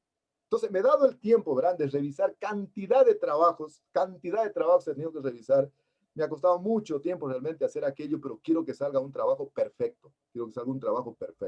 Vamos a ver entonces cuáles son los objetivos. Estos objetivos que voy a poner no son los objetivos de su trabajo, son los objetivos de todos los trabajos que vamos a hacer. Ustedes pueden un poco acondicionarlos a su trabajo, pero no tienen que ponerme estos objetivos. ¿Cuáles son los objetivos del trabajo de investigación de estudio de caso? Primero, vamos a revisar diferentes estudios de casos que han sido trabajados, ¿no?, relacionados con la propagación de plantas por cultivo de tejidos vegetales. Aquí he tenido que leer muchísimo, bueno, a mí particularmente me encanta la lectura, he tenido que leer muchos trabajos para seleccionar trabajos que realmente se ajusten a ustedes para poder aplicar todos los conocimientos que estamos aprendiendo y que nos faltan aprender y luego ponerlos en práctica en este estudio de caso. ¿Qué es un estudio de caso, verdad? Un estudio de caso realmente es una consultoría. Es lo que uno realmente hace cuando es un consultor. Dice, sabe que quiero que me haga un estudio de caso. Usted analiza ese estudio, hace una crítica, una autocrítica, pero sobre todo una cuestión propositiva. Entonces, el segundo objetivo es de que una vez que hemos revisado el caso, hay que analizar el estudio de caso y he planteado en diferentes fases de propagación. Es decir, para que todos tenemos la posibilidad de poder escuchar el trabajo que yo no hice, ¿no? Y sobre todo, quiero que ustedes me presenten propuestas técnicas. Es decir, un análisis crítico, autocrítico y propositivo. Es decir, por decir algo, las concentraciones hormonales, considero que en este trabajo no funcionaron porque la auxina que sí estuvo en muy bajas concentraciones o estuvo en muy altas concentraciones y por eso formó callo. Así tiene que ser, ¿verdad? Y luego, el tercer objetivo es generar este espacio aquí en el aula virtual, en ese respeto y en ese marco de la consideración y el cariño que nos tenemos todos, para de alguna manera hacer un análisis y discusión sobre la importancia que tiene el cultivo de tejidos vegetales. Todos los casos no los he revisado, sí que los sé toditos, no pueden engañarme, toditos los he revisado. Además he sido director de test casi de todos ellos, pero he tenido que revisarlos para que todos realmente puedan hacer su trabajo de la mejor manera. Es decir, yo ya hice casi el 50% del trabajo por ustedes. Ya está seleccionado el trabajo, no tienen que seleccionar, porque la otra dice, vayan, consulten. Cuando uno dice, vayan, consulten, a uno se le arma el mundo, se le cae encima. Entonces, esos son los objetivos del trabajo de investigación. No son los objetivos para su trabajo. Pueden articularlos, sí, pero estos son los objetivos generales. ¿Cuáles son los trabajos que he seleccionado para cada grupo? Es decir, sobre qué estudio de caso va a trabajar cada grupo. Es como si esto fuera una consultoría, ¿no? Como una consultoría. Entonces, el grupo 1 va a trabajar en el análisis procesos biotecnológicos para la propagación in vitro de Cinchona officinalis a partir de diferentes fuentes de material vegetal. Aquí, ustedes van a encontrar, vamos a empezar por todas las fases. Aquí empieza desde la germinación. Entonces, este grupo va a trabajar en esa fase de la germinación in vitro y hay otro tipo de información que les va a permitir entonces sustentar el estudio de caso. Entonces dije que vamos a atravesar por las diferentes fases. Entonces, el primer grupo va a trabajar, incluso ya les voy a dar dónde está la fuente para que ustedes la puedan consultar. De tal manera que no se hagan mayor problema. Grupo número 2, ya nos dejaron preparada la cancha, el grupo 1, en el estudio de caso, sobre la cuestión de implantación de semillas. En cambio, el segundo va a trabajar ya en la siguiente fase, que es brotamiento y enraizamiento, así mismo de Cinchona officinalis, a partir de vitroplantas, así, en la Argelia. Entonces, el primer estudio de caso nos dejó ya trazada la cancha de cómo hay que hacer vitroplantas.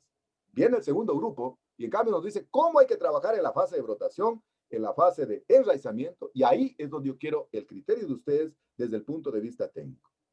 Grupo número 3, ya nos dejaron trazada la cancha, el grupo 1, el grupo 2 con enraizamiento y brotamiento, pero viene el grupo 3 y habla de procesos biotecnológicos para la inducción de estructuras caliogénicas. Es decir, ya estamos en la siguiente fase, que es alterar el patrón de crecimiento. Es decir, estamos cambiando el patrón de crecimiento. Y vamos a trabajar también en Cinchona officinalis. Ya hemos trabajado a nivel de laboratorio y ahora hace falta que alguien trabaje ex vitro. Es decir, que alguien trabaje realmente qué condiciones, en cambio, hay en la investigación ex vitro. Y para eso hemos seleccionado una especie maravillosa, justamente la que hemos conversado en la mañana de hoy, que tiene, a través de este mexicano, dice que la naturaleza es prodigiosa, ¿no? Es sabia, ¿no? Entonces, el cuarto grupo, en cambio, va a ser un estudio de caso en el comportamiento de vitroplantas y orquídeas en 2 sustratos, aplicando 3 fertilizantes foliares. Es decir, si ustedes se dan cuenta, va a haber un recorrido realmente por todas las fases que hemos estudiado en el cultivo de tejidos vegetales in vitro. De tal manera que cuando cada grupo exponga, entonces vamos a tener la posibilidad de escuchar cuál es la propuesta que ellos tienen, cuál es el estudio que ellos hicieron, cómo hicieron el análisis crítico, autocrítico y propositivo para poder realmente presentar su informe de estudio de caso. ¿Está claro? ¿Están claros los trabajos? ¿Está claro? Sí, ingeniero. No copiarán nada de esto, todo esto está en la plataforma, todo esto está en la plataforma, no copien nada, todo está en la plataforma, subido ahí ya la tarea. Vamos, seguimos. ¿Qué es lo que debe tener el trabajo? Esto es lo importante, esto es lo importante. Pues yo los dejaría hasta ahí, después cada cual hace una manera, cada otro hace de otra forma. No. Un estudio de caso tiene una característica particular desde el punto de vista del método científico. Y vamos a contemplar 7 capítulos. ¿Qué tiene el primer capítulo? El primer capítulo es la formulación del estudio de caso. Vamos a hacer 3 hojitas. ¿Qué nomás contempla? Ahí vamos a hacer toda la información descriptiva del trabajo de investigación. El tema, los antecedentes, la justificación, el objetivo general y los objetivos específicos. Y lamentablemente la tesis que pusieron ayer, el objetivo general estaba mal redactado. Y no pudieron cambiarlo porque para poder cambiar un objetivo, cuando ya prueba el proyecto de tesis, no puede cambiarlo, ¿verdad? No es como a veces uno le manda el profesor a retroalimentar, ¿no? Y algunos, que si yo cambiamos nomás. No, cuando ya está un proyecto aprobado, en derecho hay una frase que dice, las cosas se deshacen como se hacen. Si a usted le aprobaron el objetivo general de esa manera, para deshacerlo tiene que presentar un trámite legal. Y ese trámite legal es muy largo, ¿verdad? Entonces, por ejemplo, ayer en la tesis no cambiaron el objetivo general y estaba mal redactado. Y por eso yo no califiqué como debía ser, ¿no? Entonces, en la primera parte, en el capítulo 1, aquello. Capítulo 2, la fundamentación científica. Son 3 hojitas nomás, ¿verdad? 3 en la primera, 3 en la segunda. Aquí viene ya una síntesis de la revisión de literatura. ¿Para qué sirvió el trabajo que hicieron la vez anterior sobre la investigación bibliográfica? Para no hacer control-C, control-V, sino hacer un análisis, hacer una síntesis. Fíjense, una de las características que deben tener los profesionales de hoy en día es de que deben tener la capacidad de síntesis y abstracción. Síntesis y abstracción. Es decir, hoy ya necesitamos, creamos, nadie lee más de 10 hojas, ¿verdad? Nadie lee más de 10 hojas. Además, se tumban muchos árboles. De mañana estaba escuchando las noticias que por esta etapa de la pandemia se han perdido mayor cantidad de árboles porque la gente se disparó comprando especialmente papel higiénico. Y el papel higiénico proviene del papel, ¿no? Entonces, hay que hacer una síntesis, una investigación bibliográfica, pero ya del trabajo. Ahí la tiene ya la revisión de literatura y ustedes le hacen una síntesis. Hay que incluir la bibliografía de acuerdo a las normas APA y incluimos las citas bibliográficas en el texto. Entonces, incluimos aquello porque este es un trabajo totalmente técnico siguiendo el método científico. Tiene 3 hojitas. Capítulo 3, metodología, 2 hojitas. Es decir, la metodología que siguieron para poder estructurar. Primero ustedes el estudio de caso. Es decir, ¿qué metodología hicieron? Un análisis, qué sé yo, hicieron un meta-análisis, fueron analizando cada uno de los capítulos. Y después, en cambio, pasan ya a la metodología del trabajo propiamente dicho. ¿Dónde hicieron el trabajo? ¿Cuál fue la principal metodología que utilizaron? Y por eso son 2 hojitas, 2 hojitas. Entonces, la primera parte es la metodología que ustedes van a utilizar para hacer el estudio de caso. Eso generalmente cuando se hace cuando se pone una consultoría, porque nos dice, ¿qué siguió la consultoría? Siguió la siguiente metodología. Primero se revisó información, después se hizo una descripción, después se hizo, una socialización. Es decir, esa es la metodología que ustedes primero hicieron para hacer el estudio de caso y luego ya la metodología propiamente del caso que están analizando. Eso va en el capítulo 3. Capítulo 4 viene el desarrollo ya del estudio de caso. 3 hojitas. Primero, una narración del caso. Después, una síntesis de los principales resultados. No es hacer control-C, control-V, ¿verdad? No es coger los cuadros de la tesis, ¡pac!, ponerlos acá. No, no. Hay que hacer una síntesis, ¿no?, de los resultados obtenidos. Analizar las causas de los logros y los obstáculos obtenidos. Aquí viene lo importante. Aquí viene la propuesta de ustedes. Las lecciones aprendidas que les dejó el caso analizado y la propuesta.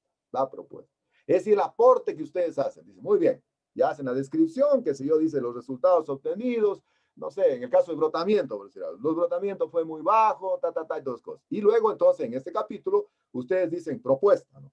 Frente al brotamiento, ¿qué proponemos? Y entonces aquí viene el análisis. Dice, muy bien. Propuesta, porque vamos a ver brotamiento. Dice, las citoquininas, aquí viene todo el desarrollo de la bibliografía que hemos ido a presentar. Las citoquininas son reguladores de crecimiento que tienen por función, qué sé yo, permitir la multiplicación celular. Desde esa perspectiva, las citoquininas que han utilizado en el presente trabajo de investigación, conformadas por quinetina, benzilaminopurina, las que sean, generalmente los resultados fueron bajos, razón por la cual nosotros, qué sé yo, recomendamos que se podrían utilizar tales y tales cosas por tales y tales razones. Es decir, aquí viene el aporte de lo que hemos aprendido a lo largo de la asignatura. Yo les dije a ustedes al inicio del encuadre, y siempre les vengo diciendo, de que yo no aspiro de que salgan expertos, que se preparen para los exámenes. No me interesa, ¿verdad? A mí me interesa que ustedes salgan expertos para dar el examen en la vida profesional, para estar realmente, responder a las expectativas, para responder a las exigencias de la vida. Y eso estoy pidiendo ahora la vida profesional, ¿verdad? Por eso a mí no me gusta mucho esta metodología que contaba ese día que volvemos a tener cantidad de exámenes. No me interesa mucho aquello, porque a mí me interesa que el estudiante aprenda, que el estudiante sepa, que el estudiante tenga sentido común. Entonces, eso contempla el capítulo 4 y tiene solo 3 hojitas, ¿no? 3 hojitas. Capítulo 5 vienen las conclusiones y recomendaciones, una síntesis, las principales conclusiones y recomendaciones. Pueden poner de su cosecha también, ¿sí? De su cosecha también, alguna conclusión, alguna recomendación, por ejemplo, que sea para la fase caliogénica, otros en el caso que tienen para la fase de brotación, para la fase de enraizamiento, es decir, van poniendo sus propias conclusiones. Capítulo 6, la bibliografía citada, en una hojita, de acuerdo a las normas APA.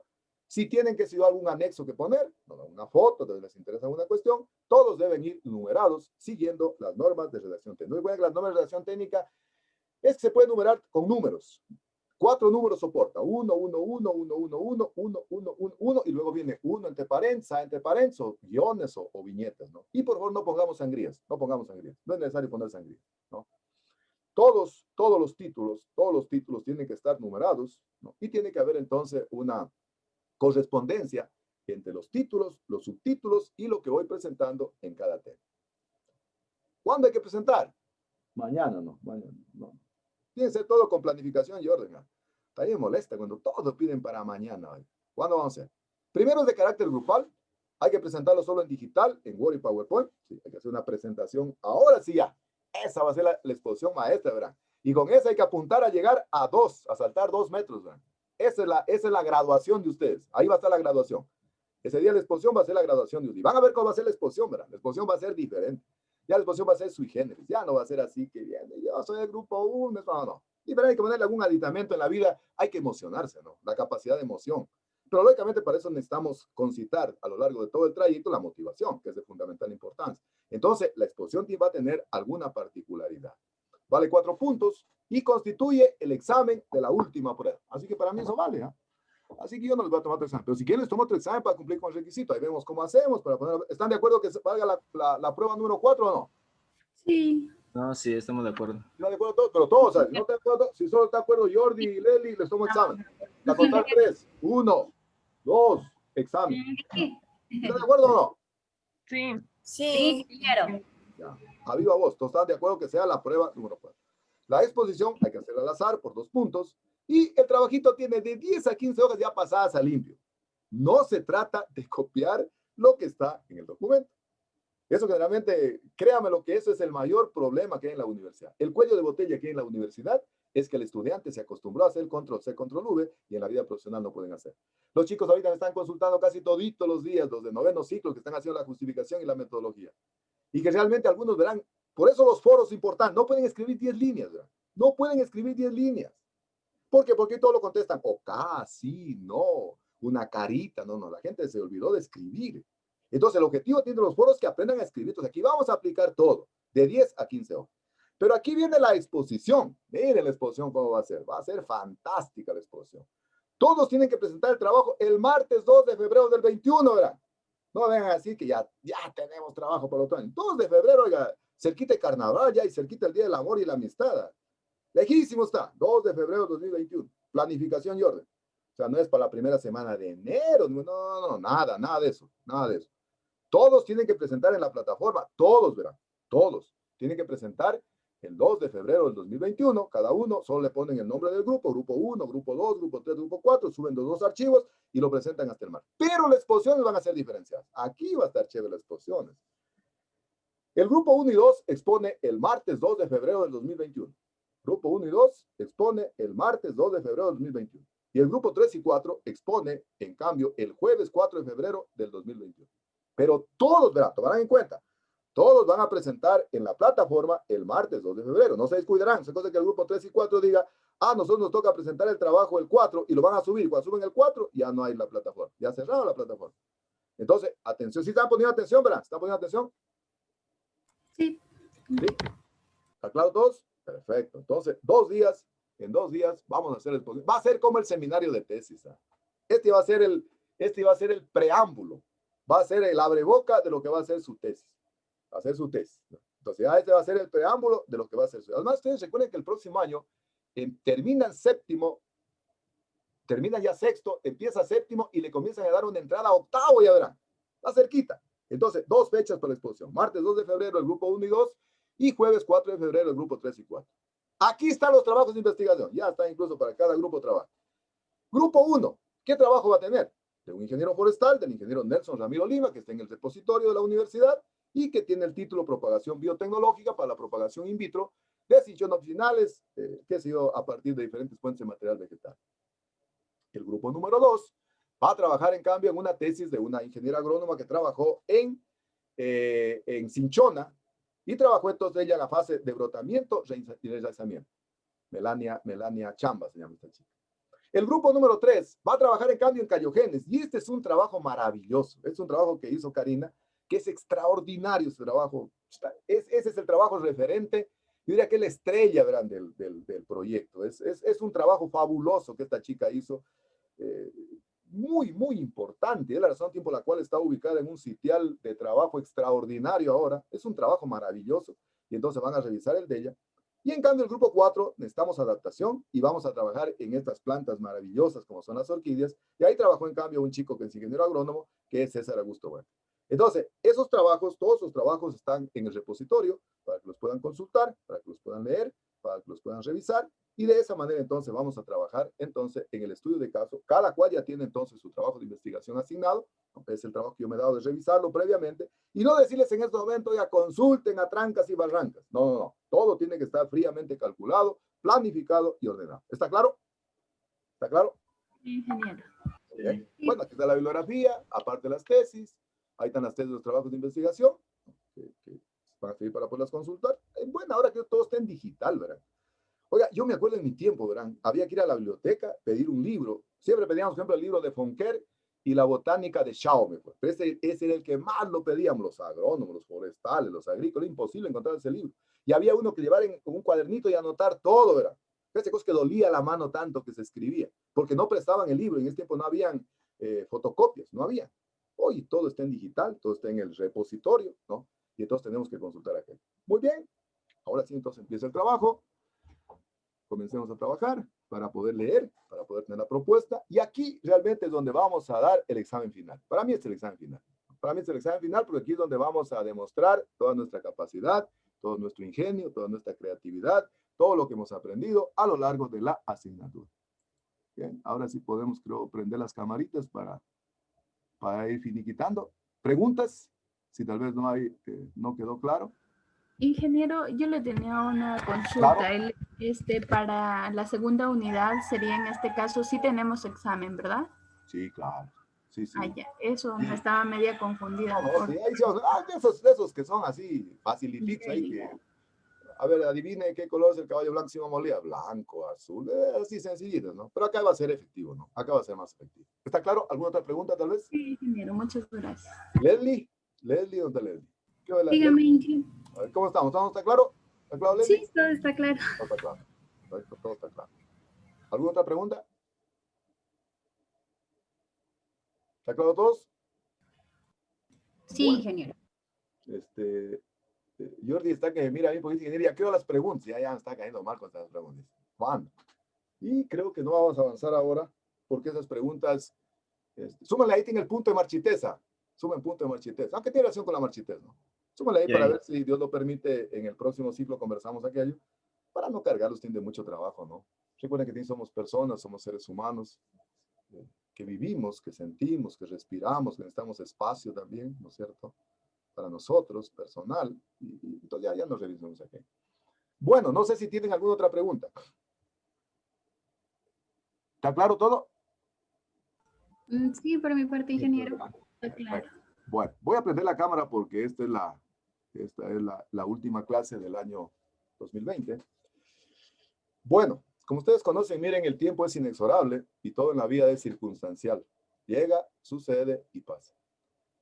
Y quisiera aprovechar de que es el último espacio de clases, primero para agradecerles por permitirme trabajar con ustedes.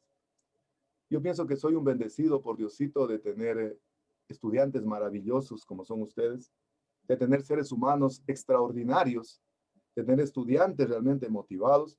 Y eso definitivamente para mí es algo súper importante en mi vida. Yo amo la docencia. Para mí la docencia es parte de mi vida. Si Dios me volviera a dar la oportunidad de vivir, quisiera volver a ser docente, porque tengo la posibilidad de conectarme con seres humanos y contribuir a su formación profesional modestamente, pero sobre todo aportar a la formación personal, al crecimiento integral de ustedes, apuntando a ser personas extraordinarias. Por ello, realmente quiero agradecerles a ustedes de lo más profundo de mi corazón por haberme permitido trabajar con ustedes. Y quiero manifestarles lo que les dije el primer día del encuadre. Espero realmente haber estado a la altura de lo que ustedes exigen, a la altura de lo que ustedes requieren. Todos los días me preparo de la mejor manera para poner todo mi contingente, toda mi capacidad, volcarla para que ustedes realmente lo puedan asimilar, para que ustedes lo puedan comprender. Espero y aspiro realmente haber estado a la altura de las circunstancias, de lo que ustedes requieren, de lo que ustedes desean, de lo que ustedes realmente aspiran como futuros ingenieros e ingenieras forestales. Y quiero manifestarles de que eso definitivamente me compromete a mí trabajar más, porque yo cuando veo un grupo motivado, definitivamente es como una inyección anímica que me dan para seguir adelante. Así que muchísimas gracias a todos y cada uno de ustedes por ese aporte, por esa colaboración, por esa perseverancia que tienen, por entender de que definitivamente el éxito viene acompañado de ese conocimiento, de esfuerzo, de actividades, de que no estamos aquí en la vida para impresionar a nadie, sino estamos realmente para inspirar ternura, confianza, cariño, amor, solidaridad, pero manejando el perfil más bajo que puede haber de los seres humanos, el perfil más bajo. Hacia uno ni siquiera lo notan, ¿verdad? Y si lo notan, que sea por su calidad como persona, como profesional, pero que no lo diga usted. Tampoco se lo crea si le dicen que es bueno, o tampoco se lo crean si le dicen que es pésimo o que es mediocre. Crea usted primero en usted mismo. Si usted cree en usted, eso no significa ser creído, ¿verdad?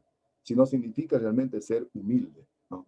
Es decir, aceptarse como uno verdaderamente es, reconociendo que tiene potencialidades, pero sobre todo sabiendo entender que tiene muchas limitaciones, que tiene muchas dificultades. Yo creo que si entendemos claramente aquello, realmente nadie nos puede humillar, porque no hay que confundir tampoco ser humilde con que a uno lo humille. No hay que confundir creérsela con ser creído. Así que realmente quiero agradecerles porque cada vez veo en ustedes de que hay eco lo que estoy diciendo, lo que les dije en el encuadre. Para mí que una sola persona se pueda motivar es más que suficiente.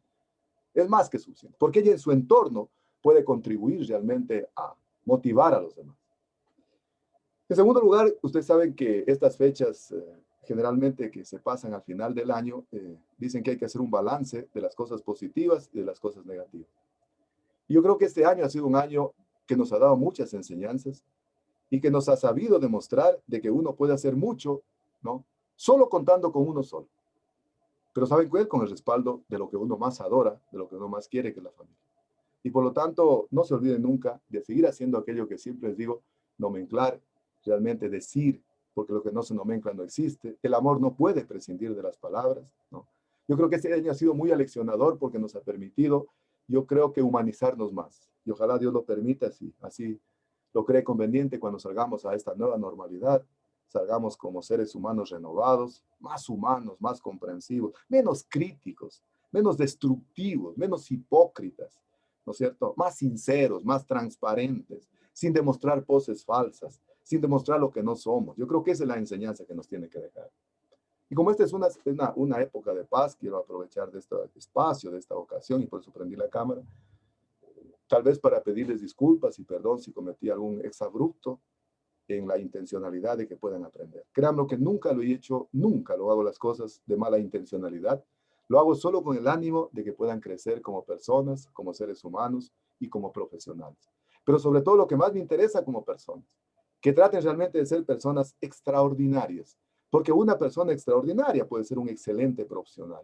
Así que desde lo más profundo de mi corazón les pido tal vez de repente me disculpen si no los pude atender a tiempo, si tuve algún exabrupto que tal vez herí susceptibilidades de alguien, les pido desde lo más profundo de mi corazón me disculpen, me sepan perdonar.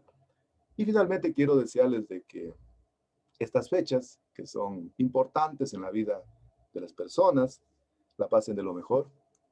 Yo no soy no sé, muy asiduo a esta cuestión de Navidad. Yo, tiempo que pasé en Cuba, para mí fueron los mejores años, porque a veces son tiempos un poco de injusticia, son tiempos de inequidad.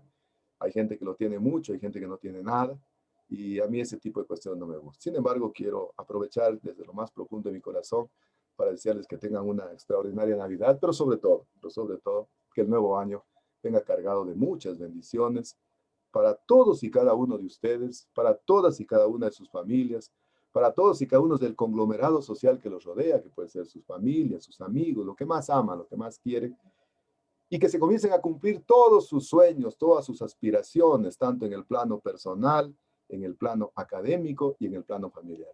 Yo les digo a ustedes que el año 2021 es un año crucial en la vida de ustedes, pero súper importante, y un año motivador, porque es el año en el cual ustedes terminan sexto ciclo, empiezan ya el séptimo ciclo y se dan ya aprestando para lo que sería la finalización de la carrera.